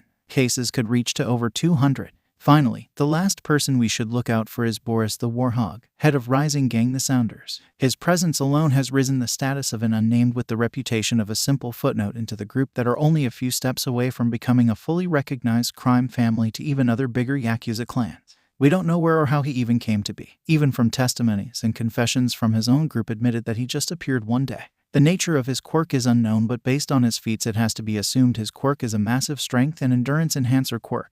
There's a report that told a story where after a villain attack that occurred near a bakery he wanted to shop at, there was a fire truck that was tipped over blocking the front entrance. Witness says it was like watching someone pick up a fallen over chair when he tipped it back over onto its tires. He isn't someone any teen should even dare to mess with. He has murdered publicly before. He's only a freeman because those times were when a bloodlust villain had attacked him after already heavily harming or killing other citizens and even at times heroes. It technically made his actions justified in the name of self-defense. No one would dare argue that the government should arrest someone who stopped an active murderer on a kill streak because a hero couldn't get there on time to settle the situation. It even made some people look up to him in respect, even though he would already leave a bloodbath after. We can only pray that we can shut down this entire operation before his involvement there could grow, or else it could result in a bloodbath. He is without a doubt the most dangerous thing that can be in Yase Alley right now. Nezu clenched his fist, praying to bird Jesus that Roomy for once listened to him and stayed home tonight. The man took his spoon and scooped out a nice warm serving of bone broth for himself, picking up one of those wide marrow bones with it, and stuffed the entire thing into his mouth, as if he was eating cereal. He then began munching, with what sounded like thousands of cracks happening with each chew. This Mohawk man was casually reading a newspaper as he ate, waiting till the hard cracking noises mellowed out and turned into tiny crunches before performing a powerful swallow. Roomy looked on in awe. That was the only reaction she could think of in response. The man turned to Roomy, showing his scar-covered stolid face, his red eyes glaring down at the girl who was dwarfed by him, looking down at her like an annoyed adult would a child who was bugging him. Boris the Warhog Quirk. Power. Beyond divided by 5 plus Ultra. Speed 3. 5/5 of a degrees Celsius ++. Technique 1. 5/5 E+. Intelligence 2/5 D. Cooperativeness 5/5 A. I'm eating. On the second floor, it turned deadly silence when Ryder caught Izuku's black whip. Izuku prepared for the worst, seeing what Ryder would do next after swallowing the all-red berserker. Ryder still hung his head low as he took only one step forward before suddenly coughing up some blood and collapsing flat on the ground. Unmoving. Ryder, Izuku called out. The green fox fought through the pain in his knee to stand up and rushed over to his friend. Crap, this is bad. He couldn't even handle swallowing it. In the foggy, barely conscious mind of Ryder, he hazily pondered his life. Why do I do things? Don't you point that finger at me. It's your fault we're like this. Do I like effing up my life? My fault. I'm the one keeping our heads above water. When did all this start? F you. Get bent. Oh yeah, that's right. It all started when. Crash. Mom, Dad. I'm heading to school, a young Ryder told his parents after having just ducked under a glass cup that was thrown in his direction. He was at the door, backpack on and ready. The small boy looked back at his parents, still arguing that they didn't even hear him. They probably didn't notice that one of their missed shots almost hit their son. A sweat dripped down his completely unscarred face as he opened the door to enter his neighborhood before he remembered something. Oh right, the permission slip. Ryder's school needed his parents to sign a slip due to the amount of times he skipped school in the morning. Of course, he never showed to his parents, not because he was afraid but because he knew none of them would bother signing it.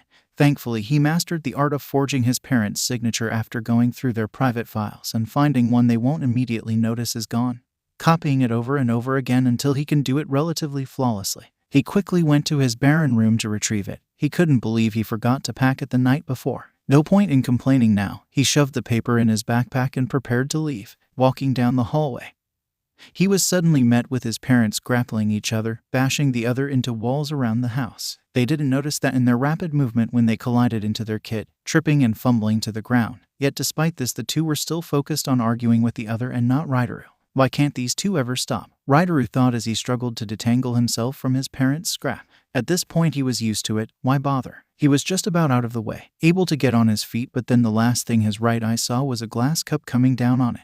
Crash. Crunch. A child's cry rang out. My eye. My parents fighting damaged my eye. I think I was F-ed way beforehand, but I can say it truly started then. Hey, let's just leave this place. Nader, Ryder's past best friend, told him. Ryder repeated, leave. Yeah, come on, let's run away from home. It'll be better for both of us. I don't know, that's a bit scary to do. But what do you have to stay here for? Your parents scarred your face, and that girl you were talking to, Sue, wasn't it?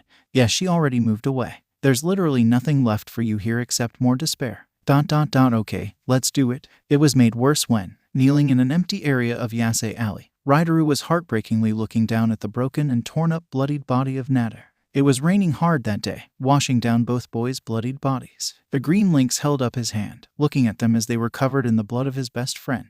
It didn't have to come to this. Tears were flooding out of Ryder's left eye as he mumbled to himself, why did you do it, Nader? My best friend betrayed myself. What cemented it was. Wait, Ryder, come back. What's wrong? A partly undressed Suyu called out, trying to catch up to the lynx who was speeding out of the room. It's nothing. Good night, Ryder told her before being gone. That night, it was then I knew there was no hope for me in this world. Ryder, hold on. Izuku cried out, rushing over and crouching down to tend to him. I'll get you help. Maybe I can get Cassidy to rush you over to a hospital. What a pitiful life. What else could someone like me do except? Izuku reached out to pick up Ryder. Don't worry, I got ya. Hate everything on this damn planet. Splat. The eyes of the green fox widened when he looked down and saw Ryder's right hand ring and middle finger stabbing into him right under his ribcage. Izuku stumbled back, holding his side to cover the bleeding. As he was tending to his wounds, the lynx slowly rose to his feet, and the blood dripped down from his clawed fingers. A soft, devious chuckle started ringing out. The once white skin of Ryder began reddening. and his green hair now hanging down undone. "Ryder," Izuku called out, still holding his side but standing on his feet. "What have you done?" The green lynx snapped his head up, displaying a distressing maniac smile. His eyes were slightly bloodshot, but his right one especially was reddened. Without a word, Ryder dashed forward, growling as he prepared an obvious attack. Izuku quickly guarded, putting up a guard to protect his head and core, but was caught off guard when the lynx instead threw a hard kick at Izuku's already hurting ankle, buckling his knee. The fox grunted as the extreme pain that made it difficult to stand before flooded back into his body and consciousness. When Ryder went for a follow-up, Izuku wasn't going to be defensive again and cracked the side of the green lynx's face with a hook. It was definitely effective, but it didn't stun Ryder, who grabbed Izuku and pulled him in to headbutt him once again, striking right on the wound above his eye to get the blood leaking once again. Before Izuku could recover, Ryder had already moved behind him and the fox found a chain being wrapped around his neck. Izuku was lucky he managed to slip an arm in the loop to stop himself from being suffocated when Ryder started pulling on the chain. "What is this? He's completely different from before. He didn't even attempt to dodge my attack before and now he's trying to strangle me. He truly lost it," Izuku told himself. He struggled trying to pull against the chains wrapped at his neck as he could breathe, but it was becoming increasingly difficult. He could hear the small chuckles behind him. Izuku bent forward before bringing his head back and slamming the back of his head against Ryder's face to knock him away, freeing himself. Gasping, Izuku rubbed his neck, too distracted with the strain that he barely had any time to dodge when the sharp edge of a hook was swung at him. It wasn't a clean dodge as his face got a deep gash on the side of his face. When Izuku faced Ryder again, he saw the lynx swinging his chain hook, not slowing down for a moment. This was truly the Ripper. Ryder the Ripper Quirk, Crystal Lynx, Current Condition, Berserk, Power 2/5 D, Speed 6/5 plus Ultra, Technique 6/5 plus Ultra, Intelligence 3. 5/5 of a degrees Celsius plus. Cooperativeness -1 divided by 5 Fahrenheit. Ryder tossed the hook at him again with Izuku knocking it away with Black Whip. The instant follow-up had the green lynx move close range before Izuku could move. He threw one swift jab that Izuku weaved, but then Ryder struck his injured knee again, staggering the fox, who defensively threw a jab that nailed Ryder right in the face. Or at least, it would seem like it until Izuku felt intense anguish ingrained into his hand, looking to find that Ryder was viciously biting down on his fist like a feral animal. The green lynx used the position to smack Izuku with a strong strike. While Izuku was recovering, he felt the hooks of Ryder's chain hook wrap around one of his arms and legs, which was actually to distract him as Ryder slammed another punch to knock the green fox off balance. As the fox was about to fall over, Ryder gave a heavy grunt, pulling on his chains, pulling Izuku's off his feet and swung him to the air, sending him crashing to the wall. The maniac lynx was going to continue, but then his movement was halted before he fell into another coughing fit where he held his chest. Izuku was having difficulty getting up. He was barely able to stand before because of his knee before, but now Ryder's recent assault. He have taken a bunch of damage already. First his knee. Now the blood leaking onto his left eye was becoming quite blinding, and every time he stopped it got reopened. His arms full with cuts that grew the more he blocked. His face just got slashed. Got stabbed by Ryder's only working nails, and lost some blood. He wasn't holding up too well. Ryder looked like he lost all sanity. He might actually die if he stands up again. Despite this, Izuku refused to stay down. "Ryder," wheezed Izuku, groggily prompting himself onto his knee. "I can feel nothing but sadness. This went as far as it did. I wish I could find a way to empathize with you to where you actually feel like someone can understand you. That's why I'm not giving up." With the strength of his arms and pure willpower, Izuku exerted his body to get itself up, using the wall as support, despite the excruciating pain in his knee. "If not for me, for Roomy and Tsuyu, who both care for you, I will save you." Now standing, Izuku pants to catch his breath. "And then I'll defeat Simba." Izuku forces himself into a fighting stance, ready to continue. The green fox looked up to Ryder's smiling face. There was already a trail of blood drawing down from the mouth, but then another one began leaking out of his nose, and another from one of his ears. Who knows if he'll last another minute. "I'll do all these things. I swear this on my promise to become a hero." The lynx tilted his head before saying, "It's going to be so much fun breaking you." With both of them determined, being maximized for polar opposite reasoning, they charged at each other for the climax of their battle. 2 years left before UA entrance exam.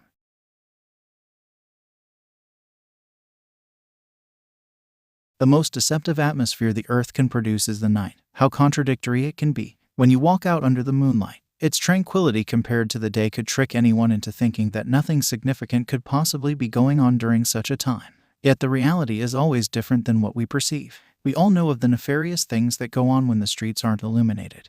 The demons that crawl out freely knowing that their visibility has gone down, with the few that do spot them being more frightened to act with the lack of options to them. Just like how the day is what runs society, the night is equally as important as it shapes us as people. Many people's fate was governed by decisions taken at night. Rather, it was choices done by them or others. All it takes is a moment, no matter how long or short it is or the time of day, for the actions someone takes to determine their fate. 2 years left before UA entrance exam. Outside one of the gates that guarded Yasei Alley, a police car with its lights turned off drove up to the entrance. As the car door opened, a porky officer stepped out, determined as ever to get past those gates. Kids, listen, we may not be on good terms, but I know you're in trouble right now. Something not right is happening in there, so I beg of you. Officer Oinks called out. His voice was stern but emotion-filled. Let me in, I'm here to help. The porky man took a deep breath, preparing for what resistance that'll come his way, and ready to take the full brunt of it. Surprised was an understatement to what Oinks felt when he saw the gate actually open yet no one was there. The man thought maybe it was a ghost or there was possibly a group of individuals that wanted to do the right thing but were too shy to show their face. You didn't even wait to see if anyone was here before you started with the heroics, a voice whispered into Oinks' ear. This caused the man to sharp turn his head to the side only to be met with a floating mouth. What if no one was actually here? Like everyone conveniently at this time went on a lunch break or decided to bail on their position, the voice asked. It gave some time for the officer to take in the fact that he was being questioned by a mouth. You would have been sprouting your speech to nothing. Stepping out from behind the gate was a girl with seaweed green hair and teeth sharp enough to give sharks a run for their money. The girl was Setsuna, who was wearing a green scaled eye mask that covered some of her facial features that the dim-lighted streets weren't hiding. Shrugging, Setsuna said, "Oh well, that kind of buoyancy is what I'm banking on right now." Seeing this teen appear in front of him, "I'm assuming you're the one who called me here." "Correct," Setsuna said. She leaned back on one of the gate doors. "Don't worry about guards. I've taken care of them on this side of town." Peacefully, of course. They're just taking a temporary nap. The law enforcer took a few steps forward, stating, "Usually, I would have more questions and concerns about how you got my number, but if the situation you told me is true, then I'll let it slide." That's close enough, Setsuna interrupted when Oinks got around 25 feet away from him. "We don't need to associate any further than this. You're here to do your job, and I'm just an anonymous source who whispered into the wind before disappearing." The greenette then took out a cheap-looking phone, taking out its chip and breaking it along with the phone in half. "I already sent you the directions on where it's going down. If you drive over there without turning your siren on, you should arrive there without any hassle," the girl continued. Oinks nodded before returning to his vehicle. He turned back to say, "Regardless, I thank you for putting your trust in me." "Not trust, but a gamble," Setsuna tells him. "For about the 2 years since I've been here, you've relentlessly come by every day saying you're going to be here if we ever need you. Now is your chance to prove those chivalrous words. Are you going to be a man of your words, or were you just a bellbird making vacant speeches? The time for you to choose between them is running out, so I'll get going." Without another word, Oink began to drive toward his destination, while the car was driving by Setsuna, who turned her head away so the officer couldn't get a look at her face. The law enforcer lowered his window to give a final saying to the teenager. "Don't worry about your friends. I will help them, all of them." Setsuna only gave him a hand gesture that she heard, waving him off. As the car drove down the street out of her sight, Setsuna mumbled to herself, "You better. They aren't exactly friends, but they did sustain my boredom for quite a while. I'll feel like a child who lost their toys if any of them died." With the greenette now being alone at the entrance, she sighed to herself, walking off into the night to her next destination, wherever it may be. "Hang on, peeps," I called in the cavalry. "It's pitiful that this is as far as I can contribute. I hate admitting when a situation I'm invested in is out of my hands. TCH, this'll be the one time I'll depend on authority like this." In an office, a rather skeletal man was typing away at a computer. The current #1 hero was researching a certain man with the name Degoro Banjo. After spending the last few hours compiling videos, images, information, and data for a certain reason, he took a short break. As he rested, he let his thoughts wander. "I can't do much for you now, young Midoriya, but I'll find a way to support you the best I can, just you wait." His thoughts halted when he felt his phone ring. After seeing who it was, he picked it up and said, "Oh Nezu, it's you. How are you? How are the kids?" "You need to stop worrying," Mitsuki stated, staring at Inko, who was looking out their bedroom window. The motherly greenette looked back at her longtime friend, taking a quick glance at her phone before saying, "I know it's just. He already told you he's fine earlier, didn't he?" The blonde interrupted.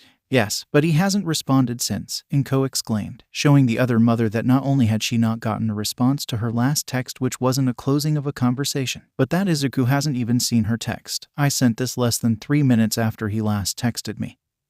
How could he not have at least read it?" "You're overthinking it," Mitsuki claimed, dismissively waving her hand. Katsuki does it all the time and relatively most of the time he's fine. You got to let the boy grow on his own. The middle-aged woman looked down, still concerned, but told her comforter, I guess. Good. How about you go to sleep early? The blonde told her, grabbing her friend's hand and leading her to the bed. I bet by the time you wake up tomorrow he would have already responded. Little did either mother know that a certain blonde teenager was eavesdropping on their conversation. The explosive boy silently scoffed as he thought, TCH. That brat, making your mom worry like this. I don't care what it is. Even if you're dead, you better get back to her soon, or else I'll kill you myself. The dawn was speedily approaching Izuku's and Ryder's battle. The older feline had willingly endangered his life for a period of power he never had before, and the younger green fox was going to risk his own to save his friend from his crippling decision. Powered by Berserker, Ryder's primal abilities and physical capabilities were increased beyond his limit over the last couple of days, but in exchange, his feral tendencies were also enlarged past his mental control. The lynx was releasing an unrelenting speed assault on Izuku, unlike before with his limited body condition. Becoming stationary to discharge his flurry of blows was no longer necessary. With extreme speed, the older greenet was dancing around Izuku, striking at him many times from multiple angles and advancing to a new position before the fox could properly react to his old location. With attacks boosted by a power-enhancing drug, Izuku heavily invested in defense, knowing it would be the better choice in his current situation. Only a few times did he strike back when Ryder's reckless assault left him overextended and open, though he had to pick them wisely as some opportunity attacks were immediately reacted upon with a powerful counter. His main concerns were countering all his hook chain's attack. They were the deadlier attacks even when blocking, and a wrong reaction could spell his defeat. The pressure Ryder's persistent attacks practically drowned Izuku's perception of time. For what felt like minutes of him combating since swearing on his promise of being a hero, it was actually less than half a minute. In the boy's mind, his chances didn't seem strong, but he had a plan he was willing to bet it all on. While he was fighting his friend Ryder, he also acknowledged he was battling against the Ripper, and it's the latter he's planning to defeat for the former and everyone who cares for him. What do you call it when a challenge is thrown at someone far too early for them to face? Imagine going through a D&D campaign or playing a video game. While you're still in the first stages of the adventure, you walk into a room and right there and then you're confronted by a boss of the later levels that has no right being there. What do you call that phenomenon? A glitch, power imbalance, bad planning, shitty luck. Either way one looks at it, it's agreeable that the situation would be unfair to happen for obvious reason. Now imagine if that happened in real life, and you can get a sense of what Roomy was feeling now that she was face to face with Boris the Warhawk. Cratered into the ground not far from the hulkish man was her blonde friend Cassidy, knocked out and bleeding. From the very extremely short amount of time that went by when Cassidy disappeared into the kitchen and the sudden floor shake that quickly followed it, it must have taken less than a moment for Boris to take her down. What the hell am I doing? Roomy thought, realizing that she was standing still like a deer in front of headlights. Why am I still here? I should have been kicking his ass already. It was suffocating to breathe in there. Such a menacing presence that stuns even Roomy was immediately jumping into a fight. Only one other time in her life did she ever experience such a sensation. Still here? Boris asked, giving the girl a glare before dismissively turning back to his meal. A vein bulges on Roomy's temple seeing this, followed by the twitching of one of her eyes, and her fluffy ear bent at an acute angle. Despite this, the large criminal didn't flutter an eye back, picking back up his utensils, and placing his elbows on the table as he began cutting into his steak. Take your friend, and go. With his big beefy hands, the leader of the Sounders seemed to struggle for a moment cutting into his meat. But eventually he managed to dissect a large chunk, stabbing into it with his fork and lifting it up. He jabbed his thumb toward the direction of the front door, stating, I have no quarrel with either of you here, and I'll rather not. Wham! A booming sound echoed throughout the room as Roomy's right leg collided with the side of Boris's face. It was actually the second kick that was thrown out. The first was Roomy knocking the man's fork out of his hand, or at least, it was supposed to. The grip on the metal object must have been ironclad, for even though Roomy aimed for his hand, the only result she got was snapping off the top of the utensil. That didn't deter Roomy a centimeter from her conviction. Cocky bastard, she bellowed at the top of her voice. Don't you dare underestimate me. Even with the high-pumping adrenaline powering her actions, her attack barely shifted Boris on his chair. What the hell is he made of? It feels like my leg took more damage than he did, Roomy thought, closing one of her eyes from the ache in her shin. When the reddish-brown eyes of Boris focused on her, the chocolate bunny body wanted to execute a mini retreat to put distance between them, but a stubborn will kept her there. She couldn't just leave, no matter who this person was. You harmed my friend and worst of all shown such unbridled disrespect toward me without a taste of what I can do, stated Roomy, flashing her own pure red determined eyes at the man she planned to face. That's two extreme wrongs that can never be forgiven under my jurisdiction. Your sentences. Boris attempted to move as Roomy was monologuing, with the bunny girl immediately reacting by unleashing a barrage of kicks on the crime leader and brutal ass kicking. Again and again, Roomy slammed her power-packed legs against Boris. She wasn't so hot-headed to mindlessly strike away at his muscular frame. For all the years she spent fighting, this wasn't the first time she's fighting someone bigger than her with a sturdy build. And this brawler knew to focus all her attacks on Boris's vitals, in this case, his head and neck. "Aura," cried Roomy. With the solemnity of the situation, she knew it would be risky to not give it her all. Thankfully, the person she was fighting wasn't so easily breakable. A few broken bones shouldn't be too bad for him. She didn't need to hold anything back. With every fully exerted effort that clashed against her opponent, she let out a battle cry. Aura, ra, aura, aura. Her attacks did visually move Boris more than her original, but they've yet to truly faze the hulkish man. He has yet to set down either of his utensils as they rested in his hands. He was essentially getting slapped around in his seat as an annoyance rather than a threat. "If my attacks are enough, I just need to hit you harder," thought Roomy, hopping onto the table and knocking over everything that was set on there for a better angle before crashing a sidekick into Boris's thick neck. Aura, by far causing the most effective response on the huge man as he finally dropped the broken piece of metal in his hand when his head was suddenly tilted to the side. Yet he wasn't stunned. It was nearly instantaneous that his enormous hand was beginning to wrap itself around Roomy's ankle, starting with his fingertips connecting with her skin, gripping down till it felt bone before the rest of the hand smoothly coiled around. With a tight grip, it took the monstrous man a modest amount of effort to exert enough force to completely break her ankle bone into fragments. As a white blur, Roomy jumped away from Boris, not stopping till she was on the other side of the room. There was a deadly silence as Roomy examined her leg. It was in good condition. It was all in her head. What had transpired was Roomy avoiding the fate she perceived, despite how fast Boris' hand was appearing around her leg. As soon as she saw it, she immediately reacted and managed to slip her leg out of his grip before it could get any holding. It wasn't a clean dodge. There was red agitation on her ankle that left a longing pain in them, but compared to the alternative fate, it was incomparably better. Still, it stunted Roomy on how a tiny pinch from his fingers could cause this amount of harm. What was that? Pondered Roomy, tending to her leg to determine how far the damage went. This wasn't the first time Roomy had this phenomenon happen to her. While it wasn't the most prominent tool in her life, it was a familiar sequence, even if this one was a little odd. Dad did always compliment me for my reaction speed, even outside the times where it'll spike exponentially. There are many examples of a spike in Roomy's reaction speed. While a majority of them happened during one of her many senseless fights that went unnoticed, there were a few key times they stuck out, one of which was when it'll occur during sparring matches with Ryder's speed. While she was quite quick on her feet as well, it wasn't as prominent as it was now when she first arrived at Yasei Alley, as she relied a lot on power and speed through pure strength. It was only after she started racing with the Lynx, in a one-sided competitive sense, along with a few pointers from Yogi and Simba on running by showing off the benefits of the hunt technique, that really pushed her to expand her capabilities and speed. Before that, Roomy always struggled dealing with Ryder's speedy nature in combat. It was then that her reaction speed would spike the most, giving her opportunities to attempt a reaction counter. There were times where it occurred when she fought with Cassidy, but they were extremely rare, mostly due to how non-essential it was when fighting the blonde. Those were when she was pushed physically. Outside of those, the other time she remembered this happened was when she saved Izuku from that explosion when they first unofficially met. That was how she was able to get him out of the way of the explosion so quickly. She had luckily caught the person who caused it in the corner of her eye a fraction of a second before and moved with haste and reaction. It never felt out of her control like someone was controlling her body. It was movement done not from bodily reflex but conscious demand. Despite how many times it happened, she has yet labeled this phenomenon, only labeling it as that thing that sometimes happens. "Guess I just moved too fast for my brain to process," concluded Roomy, shrugging it off. She couldn't waste time thinking about this now when she spotted Boris moving. "That was rude," Boris stated, obviously angered at his meal being destroyed. He scooted back his seat. "I have business here, so I would like for you to leave." "I'm not going anywhere," Roomy snapped back. She ignored the pain in her legs but knew that she couldn't put it off forever. She's going to need to end this soon, but she'll end it with prejudice. This drug is nothing but vile poison to anyone around. For what it did to my friends, I'm going to make sure this drug ring ends here and now. Went Boris. Hearing her statement seemed to draw more confusion than contempt. He slapped a hand on his knee, moving to finally rise from his seat, already towering over the teen before he's fully standing. Not waiting, Roomy dashed forward and landed another hard kick to Boris's face. If she waits till he's fully standing, then she'll have to rely on high and jumping kicks to get his head.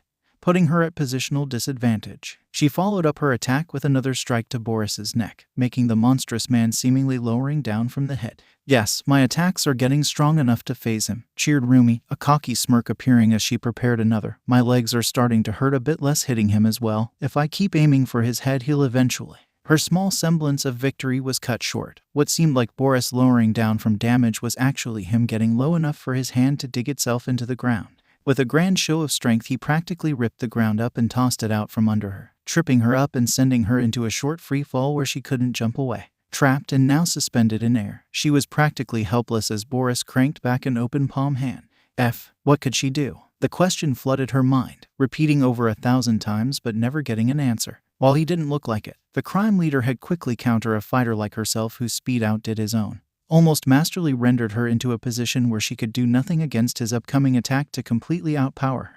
In such a doomed position, many in fear would wonder about the damage that'll be done to them. Would this kill them? How many bones will be broken? This'll be unbelievably painful, won't it? Any lingering chance that these questions will enter Roomy was immediately turned into an impossibility. Not being one who will sit in self-pity, if she could move 1 centimeter of his body, she was going to use it to do something, no matter how small it was. Twisting her core as much as she could, she managed to gain enough momentum to throw out a left kick that did connect with Boris's chin but was only a feather of a touch compared to the attacks she was outputting before. It wasn't a lot, but it was a valorous attempt, one she was fine with as Roomy braced for what was coming, still determined to stand back up no matter what this crime leader's attempt would do to him. Except it never came. Another mythical phenomenon occurred that day. Boris's leg suddenly buckled and fell to a knee.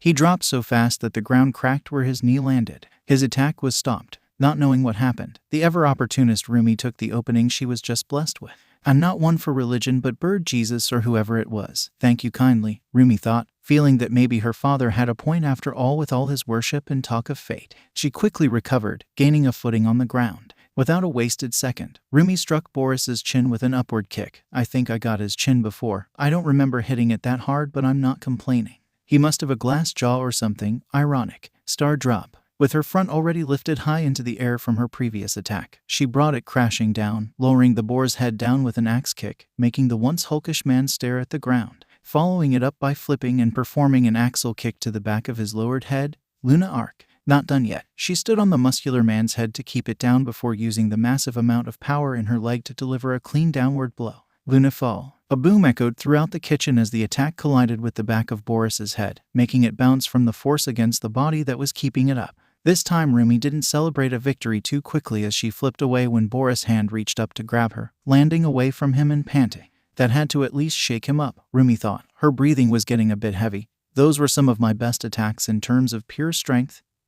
3 back-to-back. A bellowing groan that came deep from his lungs emerged from Boris as he began standing to stand. He accompanied it with a low growl. "You mean bunny? You gotta be kidding me." He was only halted. He didn't even go down, Roomy thought, moving in to continue her assault. But right then, the eyes of Boris glowed red, and his figure became even more imposing. All the air was snapped out of the room and a deadly aura filled the room as Boris spoke. "Bor," and the ground trembled. Upstairs, Izuku was continuing to defend himself from Ryder's attacks. His instincts were doing a passable enough job warning him of any sneaky attacks, but the issue was that he wasn't moving fast enough to fully block them. Ryder was moving so quickly and relentlessly that he barely had any time at all to react. It was working like a sensor. No matter how many times it rings that something is coming, if he can't react to it, then all it's telling him is that he's going to feel pain soon. Still, Izuku was persistent, confident in his ability to win, laying in wait for when he sees the opportunity to begin. He had to time it carefully. Too soon and his final ace up his sleeve would be lost. He'll have nothing left to stop Ryder before he can destroy Izuku or himself. Suddenly, the ground violently shook like an earthquake was taking place, shaking both combatants. It only lasted a short moment, but it was effective. While it threw off both fighters, it had a vastly different effect on them. Izuku was already stabilized on the ground as he was tanking hits and expecting to take even more. When the quake struck him, he stumbled but could find his foot.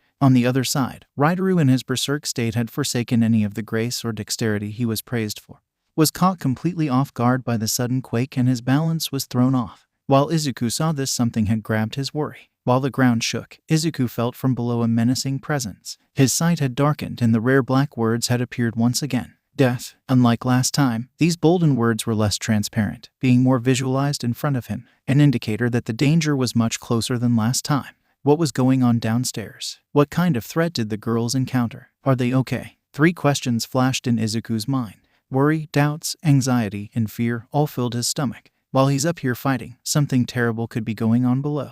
It would be a thought that'll hang heavily on Izuku's mind for the rest of the night until he went down there himself to check. Yet he tossed it away. Roomy, you were always a pillar of strength and competence that motivated me beyond all belief. It may not have been as big as All Might, but it was so much closer within grasp that it held me up at my worst and helped me think it was possible to climb up that high. Or the thoughts of Izuku, taking advantage of the shake-up to close in on the off-guard Ryder.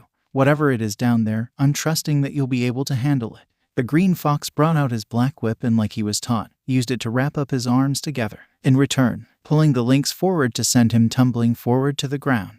I'll win this. Dashing forward, Izuku swung an arm at Ryder. And we'll bring our friend back. Even with the sudden quake, fumbling forward, and having his arms restrained in front of him, the older greenet was not done. Though he was falling over, he managed to twist his body out of the way to avoid Izuku's arm, and landed hard on his shoulder that shook his head. His blue eyes flickered for a moment, and the gears discreetly shifted. While his arms were tied, his hands were free. Ryder used his open hands to grab onto the lengthy tendril as a form of support for his next move. With a pull and bodily spin, he miraculously turned his fall into a position to drive a foot into the side of Izuku's face. What training someone this young would have to go through to be able to have such movement ingrained into their body that they'll still have such reactions in a feral state.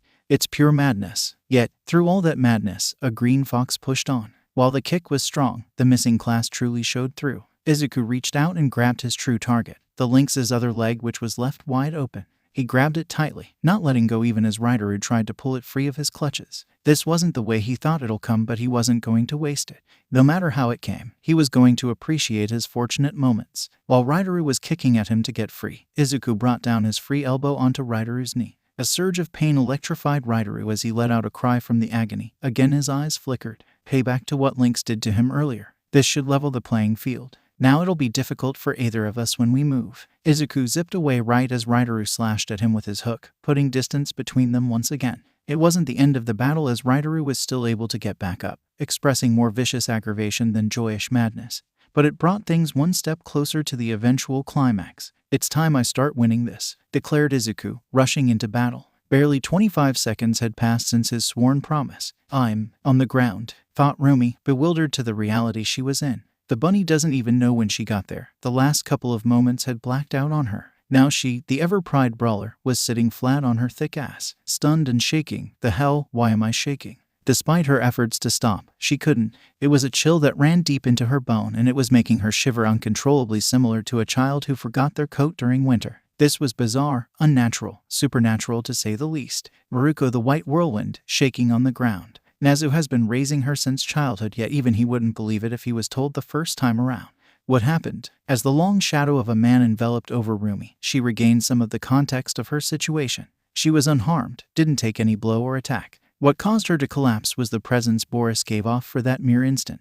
It went beyond menacing. It was nearly lethal for the teenager to bear witness. Nothing else was needed to bring someone who never waver over her decisions in a fight down on the ground.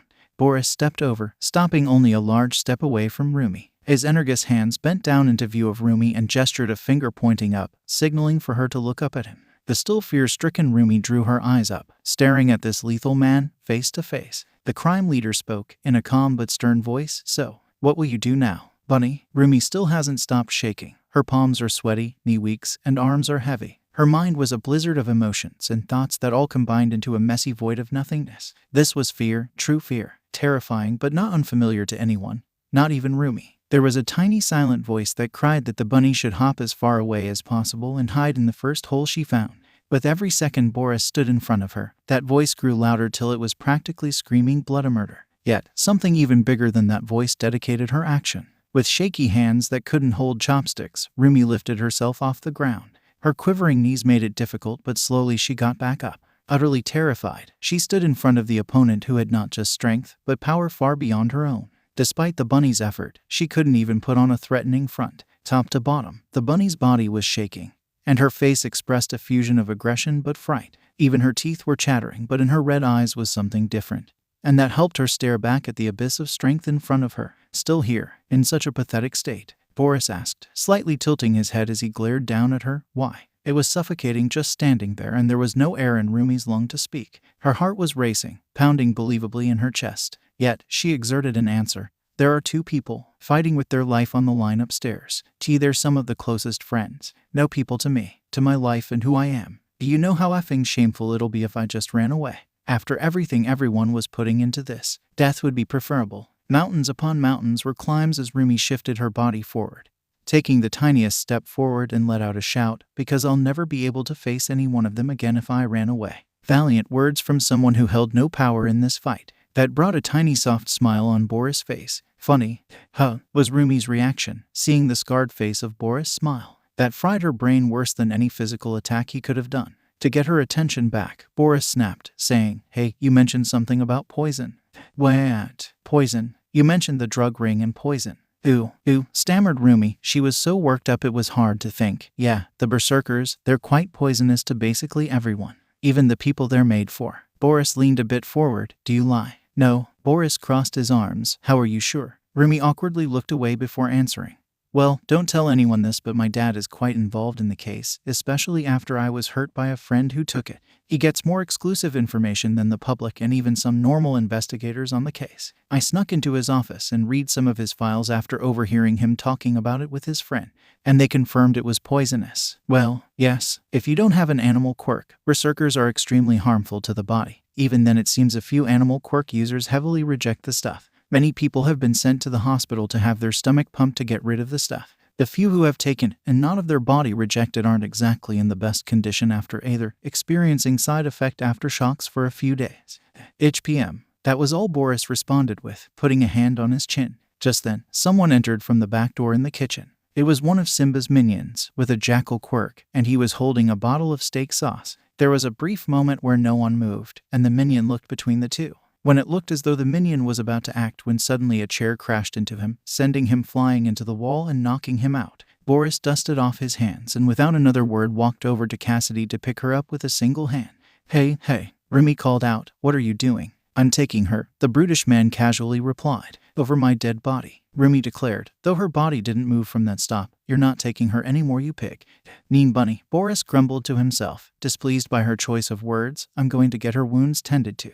"What? I mean, why? I'm the one who injured her," stated Boris, holstering Cassidy over his shoulder. "I'll make her better. It's my responsibility. You'll see her out soon. I promise." "You're just going to leave?" "Yes, just like that. I was here on business," Boris told her, walking past the bunny. "This was supposed to be me getting something that'll boost the efficiency of my men, but this seems like it'll only deteriorate it. So I'm leaving." The more explanations being given, the more of a migraine Roomy was experiencing from whiplash. Remembering that her rival was getting carried off by a crime boss she just met, she turned around to call out to him one more time. "Wait. I'm here for business and business alone. There's no more business to be made, so I shouldn't stay here. Everything else is irrelevant to my goals. So I'm cleaning up the mess I made before departing." "Nothing more or less," Boris told her. He looked back to her with a more relaxed face. "Besides, don't you have someone to go to?" The comment took Roomy aback, remembering the other battle that was going on. "You better hurry to them," Boris the Warhog smirked before walking off, leaving Roomy standing there, amazed at what transpired. She felt like she could collapse, but thankfully she managed to keep herself together. She just needed to knock the fear out of her legs and she can go upstairs. "It's time I start winning this." The style Izuku was going for had changed, leaving his turtle style of defense and combining with both his black whips being out.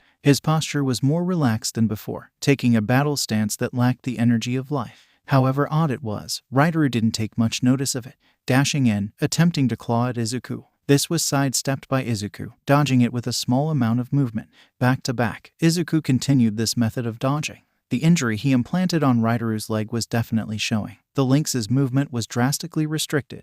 While he was still moving around, he would need to become more stationary whenever he wanted to start attacking again, and no longer did any kicks, making it much easier to react to his attacks as it was now coming from one direction, with the shifting of it being easier to track. The only thing he had to worry about was the speed of his punch. They were still top-notch in speed and they felt heavy to take. His minimum movement strategy wasn't perfect, having to tank a few hits which did more damage since he wasn't guarding, but it did open a new door. Without the need for his arms being used to guard, he could delegate them to other things. Wham!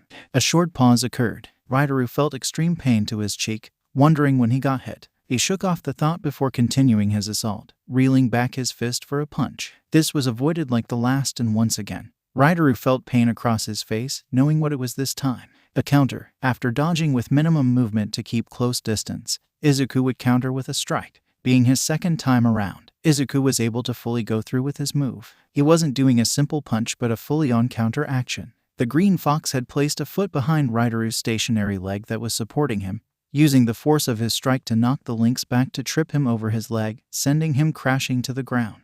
While it wasn't the planned area to get damaged, the side of Ryder's head did connect with the ground. This all felt so familiar to the lynx, who stared wide-eyed up. That's right, Izuku thought. I'm going to defeat you with your own teachings. He was going to put what he learned into use against the person who he learned it from. Not just fighting techniques, but the personal knowledge from the time they spent together. That's how you do it, Ryder says to Izuku, who was flat on the ground. Izuku groaned as he picked himself up. Why can't we ever use a test dummy? First-hand experience makes the learning experience more intimate, claimed Ryder, grabbing Izuku's hand and lifting him up. Intimate with the ground, maybe. Stop whining. It'll be a lot worse if we were on concrete. I'm not even doing it that hard so you can really feel the motions that are happening and visualize what it should be doing. Come on, we're meeting with Sekian, Oster, and Setsuna by the park. As the two walked down the streets, Izuku was deep in thought. What? Ryder suddenly asked. He can sense the questions going on in the boy's head. Izuku looked up to reply. I do see what you meant about utilizing the center of gravity against them. You'll strike the person's vitals and joints to throw off his balance, so when you shift the body in the right way, you can trip up opponents even if they're bigger than you. You finally figured that out. Better late to never. It is well known that for average people, techniques like martial arts can help someone fight people bigger than them, but that has its limit. I think the limit was that techniques have a hard limit on working on people 2 to 3 times your size. I take things one step forward, with the use of weapons and hitting more vulnerable spots with attacks that'll loosen them up. Everyone flinches when you claw out their eyes. Yeah, not literally doing that though, right? You were talking about using other methods to throw off someone. Yeah. So where did you learn all this from? Some taught, but a lot came from what I picked up from seeing others fight. Really, from the X Games.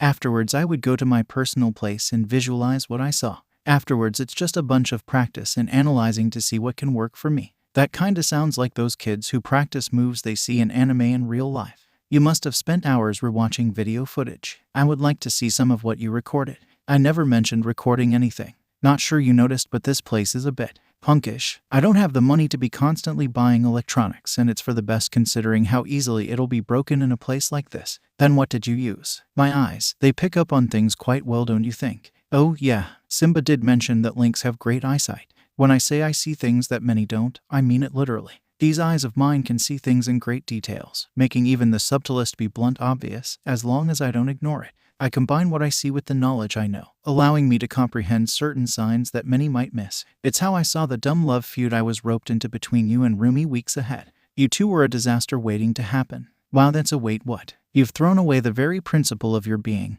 Izuku thought, throwing a low kick at the down lynx. Ryder avoided it and got back on his feet. The older greenet wanted to counter with a kick, but the stingy pain in his knee made putting on it weight not optimal. Stumbling to his feet, he lunged forward, swinging his chain. Izuku exhaled, taking a step forward before dashing in low to avoid the attack. Getting past Ryder's attack, Izuku struck with an elbow meant to hit the lynx's solar plexus, but the older greenet managed to block direct damage with his arm. Not letting up, Izuku threw a feint punch with his other hand before landing a kick on Ryder's leg, setting things up for a lash with Black Whip, and finishing it off by using his other Black Whip to topple him from his ankle. You should have easily been able to see that feint coming, but you can't do that now, can you? Again, Izuku charged straight for Ryder's legs. Even in this artless berserk state of his movement would still be devastating. It would be most advantageous for Izuku to keep Ryder on the ground.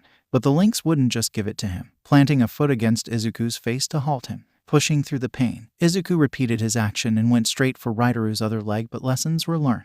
The lynx dug his claws into the wooden floor and spun his waist, delivering a side kick that moved his leg out of range. Compromising, Izuku tackled Ryder with his full weight, sending them both to the ground. As they squirmed over each other, Izuku positioned himself to be able to land blow after blow of close-range punches at Ryder's stomach. They weren't at full power, and Ryder did manage to get an arm there to guard, but the pressure and damage were building up.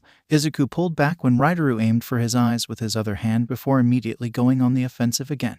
Both felines were still pretty low toward the ground, only a few inches away from being prone. With Izuku moving in, he pulled back one of his arms with Black Whip ready before quickly changing the attack to be a low kick that got Ryderu's leg again, causing the Lynx to fall back on his recovery. Your body isn't being enhanced, it's being overridden by the drug. Now being in the advantage position, Izuku practically chased Ryderu along the ground trying to land more hits. Eventually, Ryderu rolled back onto his feet and countered Izuku's chase with a strong right. It's increasing your physical capabilities by force while shutting out your critical thinking. Continuing off his last hit, Ryderu threw out a sudden haymaker that didn't connect because Izuku moved out of the way with minimum movement as well. Your moves are beyond predictable that my inadequate copying of your style is becoming more than enough to keep up with you.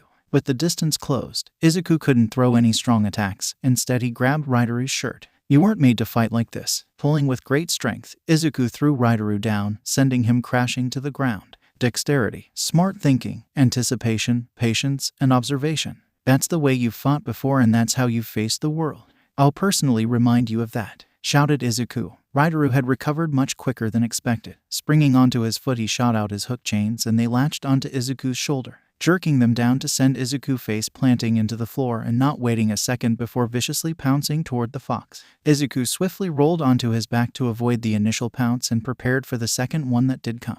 As soon as the Lynx set himself upon the fox, the younger Greenet struck Ryderu's liver to paralysis him before reversing the position, getting on Ryderu on his stomach. Now on top, Izuku eyed at a certain spot on Ryderu's back. He had watched Ryderu change clothes multiple times during their time training. It was only after Ryderu's got his injuries from covering for Cassidy and his sickness started getting worse that he started getting a bit sloppy with how he hid things. Among them, he saw exactly how Ryderu set up his chain hooks on his body. It may have not been as easy if Ryderu was thinking right as it would be more secure, but that didn't matter. Right now his holding on his chains were lacked, and in that moment, Izuku reached into Ryderu's shirt and yanked out the entire length of the Lynx's most prized weapon. Ryderu finally managed to force Izuku off of him, turning around to immediately being met with a backhand smack, stunning the Lynx right as he was standing back up. Izuku moved in, ready to end it. Snap out of it. The wide blue eyes of Ryderu stared blankly at the feline coming at them. All those blows that hit his head, shaking things up, it shifted things. He could see. With his blue eyes, he could see. Then there was a flicker of yellow. FSH. A single lightning speed straight punch thrown by Ryderu had stricken Izuku straight on, leaving the fox dazed for a moment. Similar to a computer program running its function normally, but then suddenly the entire system did a lightspeed reboot. Even AI would be stunned for a second.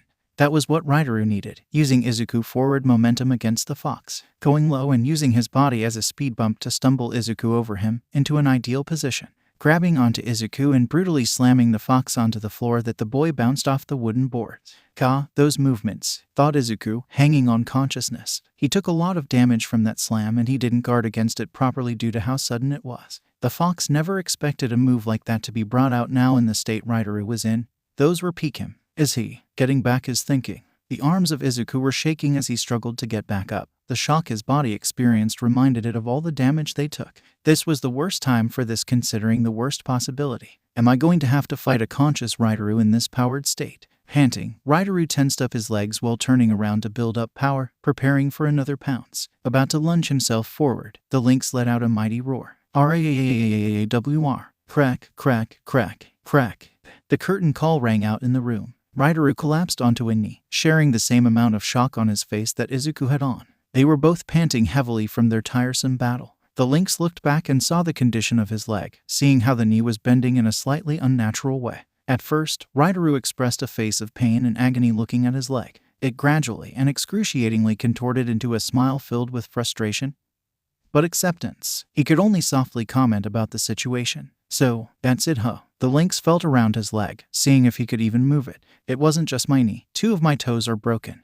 And it seems that I pulled something in my ankle, concluded Ryderu, knowing his leg was done for today. The cause wasn't just Izuku's earlier elbow strike but his body breaking down from the berserker. He looked down muttering to himself, how long did I last for? He did a little math in his head. Miraculously, he managed to keep a tiny count in his head during the entire ordeal, finding the results cruelly humorous. Barely a minute. Ryderu began snickering to himself, repeating, giving up all of it, for a minute. Seeing such a strange reaction, Izuku went to speak. Ryderu, is your... Hey Izuku, wanna hear a joke? Ryderu asked, interrupting the younger Greenet. He doesn't even wait for an answer before telling it. You should look up what Trigger can do to someone online.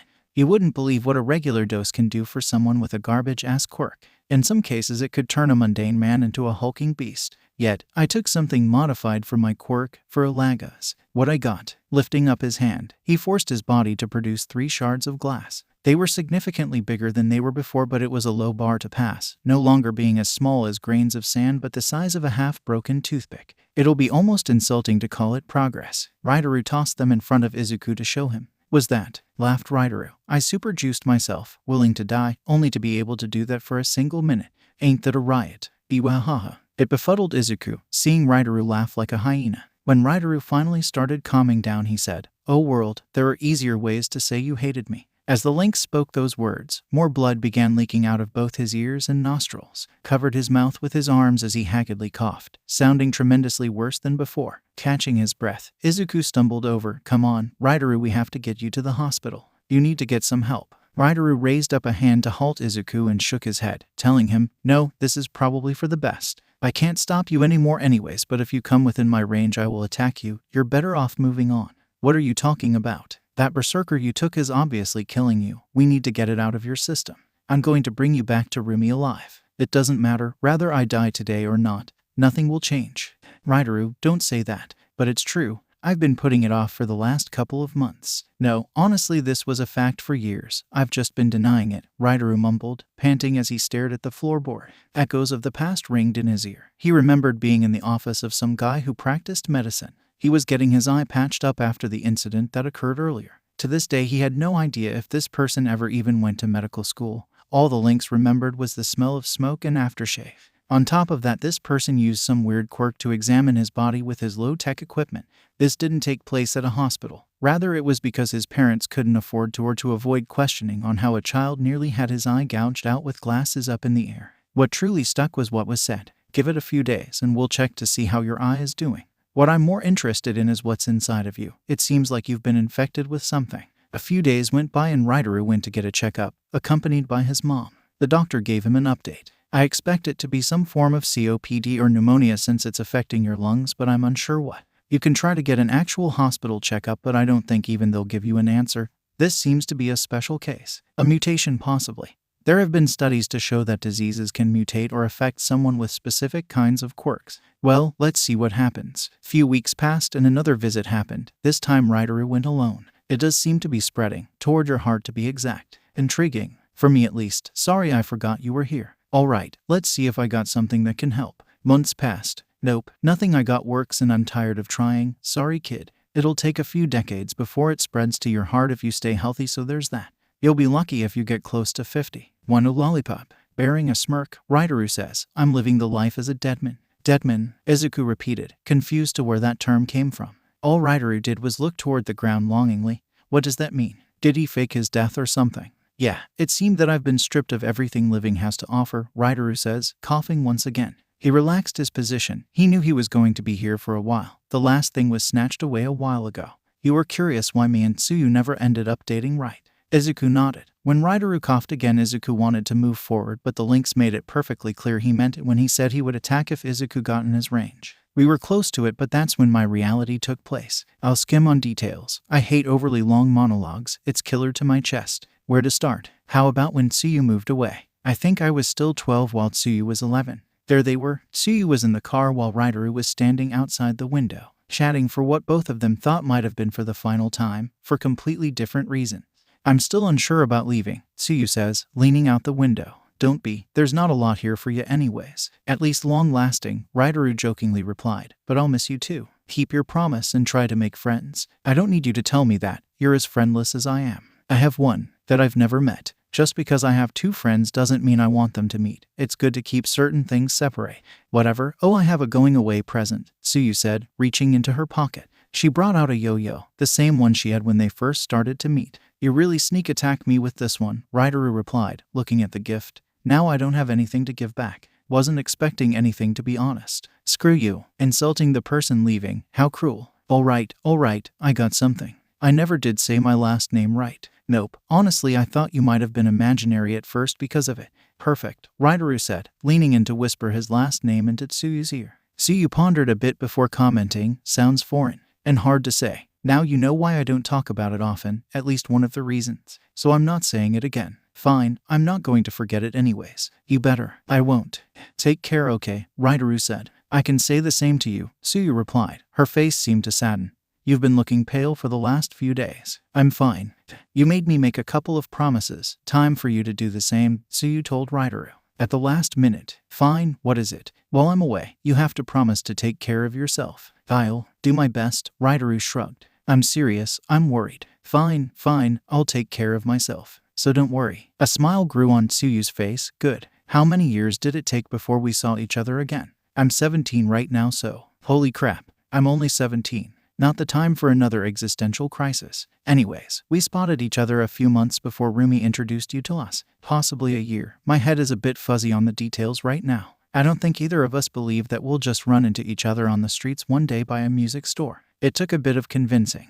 Only solved once Tsuyu told me my last name. What happened from there? Oh right, classic teen romance stuff of us catching up with each other and crap like that. With everything, it felt nice to have her back. Then it all came crashing down. With Roomy's help, it seemed that we finally got that whole dating thing on track, and our care for the other exploded, quite explosively, and we were not slowing down at all. We went to my more personal spots. Cue the classic scene of two people bursting into a room passionately making out. Things only escalated from there, and after a bit of time, they were on his bed. That was when Tsuyu had requested Ryder to touch her chest, and the Lynx laid hands on the golden palace of paradise that day. That was the stepping stone for them to start undressing the other. The fireworks were mere movements away from going off, but the fuse was stopped short. Wait, Tsuyu said, placing a hand on the Lynx's bare chest. Ryder looked surprised at this, asking, What? Before we go any further, can you answer one thing? Yes, what is it? Are you okay? Why are you asking that now? Ryder asked instead of answering. The frog girl's hand slid down the Lynx's body. Over the last few weeks, you've been getting skinny again. The bags under your eyes have gotten worse and your injuries aren't getting any better. You even collapsed a few times, like when I walked in on you training with Izuku or sparring with Roomy. I did take quite a few blows too many, but I'm already patched up. I know Mary already stitched up your wounds, but I can't help but worry. She crossed her. I'm ready for everything after, but I just need to hear it from your own mouth. Are you okay? I couldn't answer her. Obviously the truth was no, but I couldn't say that for obvious reasons to not ruin the mood. What was weird was how I couldn't lie. I gave a dozen reasons why I should just lie. It was right there, something that could finally make me a bit happy on this earth. Yet the words couldn't leave my mouth. Nothing would. I couldn't speak, I couldn't yell, and I couldn't even cry for help. That was when it hit me, that something inside of me was broken. I couldn't even love myself or pretend to. What does that say about a person's state of being? What was the point anymore? That infected my mind, and the weight of everything I tried holding back came crashing back down. No matter where I ran, the aesthetic could change, but I would still be trapped in the same situation. Without another word, Ryder just left. He left Tsuyu there, and everything else. Then went straight to Simba to make a bold statement. I don't care anymore, use me till I break. And here we are, chuckled Ryder. Disturbingly slapped his knee as if he told a grandpa joke, was born into a situation that wouldn't allow me to fit into regular society, was scarred from looking regular, body is too weak so I can't be a weapon, betrayed so I can't trust, and numb to love. All that on top of a ticker, a cog that can't fit in any system. And imagine, the straw that broke the camel's back was the fact that I didn't get laid that night. The Lynx burst out laughing, throwing his head up into the air. Izuku bore witness to what possibly could be the exact moment when a human being's sanity snapped. Slowly Ryder's laughter died down and he could only mutter, "How lowly." From the side of his face that was covering his scarred eye, red blood dripped down. This caught Ryder's attention, who lifted his hair away to see what it was. Oh, it seems my scar opened back up a bit. I hate when it does that, commented Ryder. He drew his attention back to the fox in front of him, who was staring at him with a distinct face. What? The one word to describe Izuku's face was disappointment. Disappointment that the Lynx was reduced to this. Are you looking down at me? Huh, shouted a panting Ryder. Don't flatter yourself, effing life, my body gave out. The fox began stepping toward Ryder. Oi, I told you to back off, spat Ryder. Despite his warning, Izuku continued to approach. Did you go deaf? When Izuku entered Ryder's range, he told the Lynx, I get it now. Hearing those words, enraged, the older greened. Despite his leg, he managed to bounce himself up to attack Izuku. F off. This time, Izuku immediately implanted a direct knee into Ryder's stomach. The shock buckled Ryder over and he vomited onto the floor. The red berserker jawbreaker, while smaller, rolled onto the ground. As Ryder was coughing on the floor, Izuku stood next to him, shutting things out to subside the pain in your life for so long that you ended up closing your heart, which caused you to deny the possibility for change. Izuku told him, you stuck too close to the ground to avoid tripping, that now you're unable to move up the ramp. Even though there's people who care about you waiting, you're only dead set on sinking down further. What do you know? Ryder screamed, foregoing the agonizing pain in his stomach for one last attempt that would never reach. With minimum movement to dodge, Ryder suddenly found himself wrapped by black whip. As Izuku walked past Ryder, he begrudgingly pulled on his black tendril, sending the lynx crashing to the ground. Ryder stared up at the ceiling, realizing what sent him down was his own teaching. The lack of energy of your stance will lure many into a false sense of security or will make them overly cautious to lash out. Use that against them. With the small movement to dodge, you then immediately jolt into action and get them in the split second of them processing your sudden surge of movement. It'll be like a corpse who suddenly sprung to life. It's why I call this my Deadman style. It always creates the best set for my signature move. Deadman drop, Izuku states, slamming Ryder's back hard against the wooden floor. The lynx couldn't stand after that one. He couldn't. His body was done fighting. This has been his loss. Ryder only laid there, thinking to himself. Ryder, his mother said to him one day while they were walking back from grocery shopping, "What do you want to do in the future?" An unscarred Ryder replied to his mother, "Hopefully be alive." Jokester aren't you? HPM, you wonder why I never bother at times. Sorry, just haven't really thought of anything. Well, usually a plan for the future starts with a dream. Something you want. Giving it a thought, the young boy looked up at the sky. He was sure he saw a man, most likely a hero, soaring over them so freely. I guess being a hero would be nice. Still laying on the floor, Ryder just thought, that explains a lot. Seeing his friend down, Izuku crouches over him to give a few words. Ryder, what? It's okay to cry. Everyone weeps when they're hurt and you deserve that same right as anyone else no matter what you are. Just pick yourself back up right after. There was a sniff that echoed out in the room. The greenet placed an arm over his face before letting out a grunt. But down the sides of his cheeks, tears flowed, and the soft whimpers of a boy was heard. For the first time in years, Ryder was crying. It was heartfelt but also relieving. Izuku had just toppled Ryder physically, mentally, and emotionally. A complete victory. It's too late for me, Ryder stated through his weeping face. Still ignorant of the full situation but willing to help, Izuku began picking him up saying, "Don't worry, you have me, Roomy, and Tsuyu to help you. I might even be able to get Sekian to forgive you." The lynx shook his head saying, "No, that won't be enough because..." The arms of Ryder moved away from his face and his eyes flashed yellow for an instant. "Move," Ryder shouted, pushing Izuku away right as something burst down through the roof. The older greenet's body was showered over with debris that blocked out Izuku's view. The fox shot up and called Ryder's name but a different voice greeted him. "What a shame, I was hoping to get a lot more mileage out of you." From the debris, Izuku could see a shadow in the shape of a man within. It seemed to be stepping on the head of another person. "Ah well," the voice said, digging his foot against the person he was on. The shadow then bent down to pick the prone body up from the head and lifted it up in the air. "I fulfilled my promise, dear friend. You've been used till your expiration date." As the debris cleared, Izuku saw Simba, looking bigger and more muscular than before, holding up Ryder. "Sad I can't play around with you anymore," Simba said before tossing Ryder's body against the wall like a toy. The lynx's body was limp as it sunk to the floor. The tears were still flowing down his eyes. Izuku gritted his teeth before roaring, "Simba, oh boy, what do you want?" Simba smirked, turning toward the wounded fox. Why any of this? You're dismantling everything good about this place." "That's simple, I want to get back at society." "Are you serious? Why are you acting like that's a far-fetched reason? Have you looked around here? Almost everyone who lives here got into this situation because of how screwed up society can be. That crying lynx you were just screaming about is a perfect example. Look how he's fallen. That's because of what you did to him. You gave him that berserker. You're running this drug ring." Ryder only agreed to be a testing subject for berserker after his best friend betrayed him, which happened when they both ran away to Yasei Alley. "Do you know how many things happened to him beforehand? Are you going to blame me for painting a pot the color black? That doesn't excuse what you did. I thought you two were friends, yet you used him as a guinea pig. He gave himself up to it. I can't help it if he's self-destructive. I just took the opportunity and wasn't going to give it up anytime soon." He made an excellent test subject. Unlike everyone else, he could surprisingly sample a lot of our versions of berserkers without long-lasting effects. It made finding someone to test them all a lot easier, even the ones engineered to work against him. So you did purposely give him something made to destroy his body. You bastard. Of course I needed to make sure certain versions only worked for the special kind of people among us and poisonous to everyone else. What special people? You know, mythical creatures. The hairs on Izuku's tail stood on end. He knows. So you know what I'm talking about.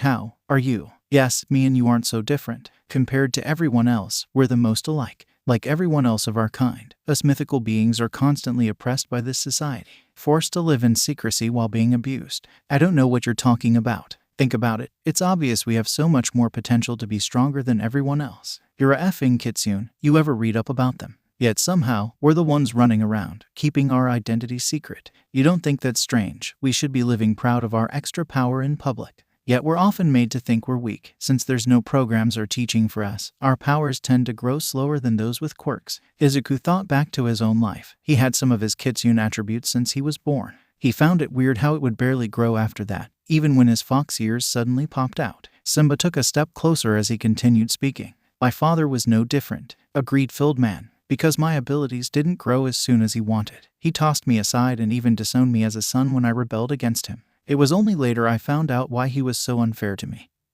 He feared me growing strongest to take him down. It soon became obvious the tan-skinned man was speaking to himself, but I'll show him. He thinks he's invincible because he found a sweet spot in society. Him and all the others of his kind will be in for a surprise. They think the people they step on won't do anything.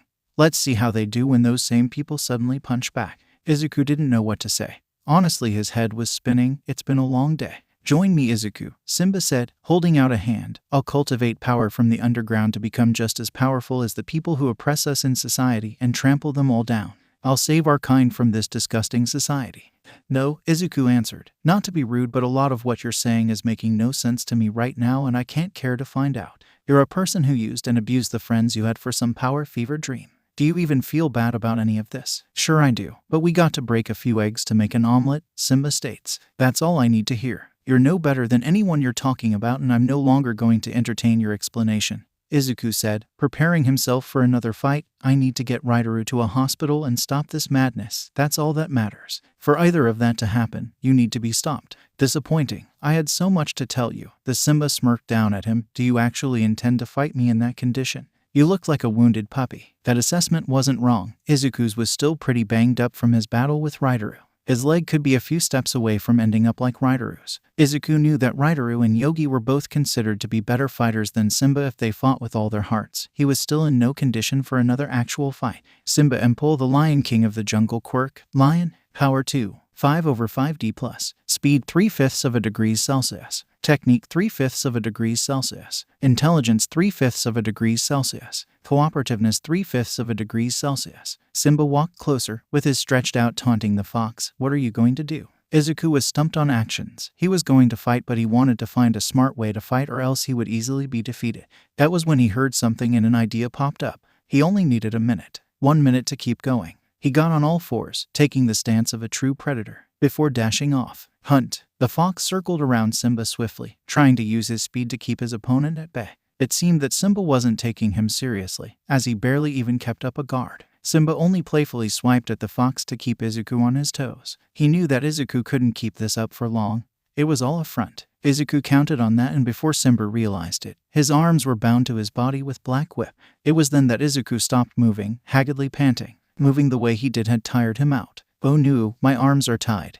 What can I do? Simba taunted, putting on a fake voice. I wonder what you can do to prevent me from just walking over and ripping you apart with my teeth. The fox was still hunched over, panting, but when he did look up, he was smiling. Oh, that's not my job to do, Izuku told him, turning his head to the door in the room. It's hers. Entering the room was Roomy. Hey, she called out to the group. Her red eyes first went to Izuku as a greeting, and then to Simba with malice intent. I see you did quite a number in here. Fighting Izuku when he can barely fight anymore wasn't even a thought to worry about. Being tied up as an enraged Roomy approaching him was a completely different story. Immediately, Simba started struggling to break and trying to back up. Izuku didn't have much strength left, but he was making sure Simba couldn't wiggle his way out of this one.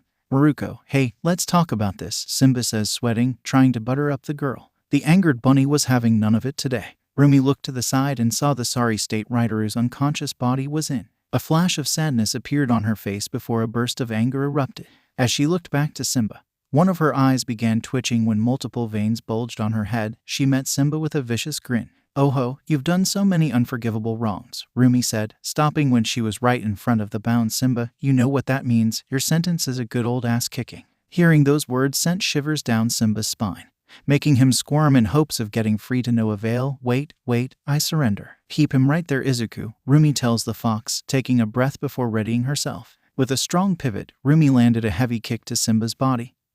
Aura. From that hit connecting, she could feel the bones of Simba cracking from the inside. The anguishing face the tan man had on was equally as satisfying.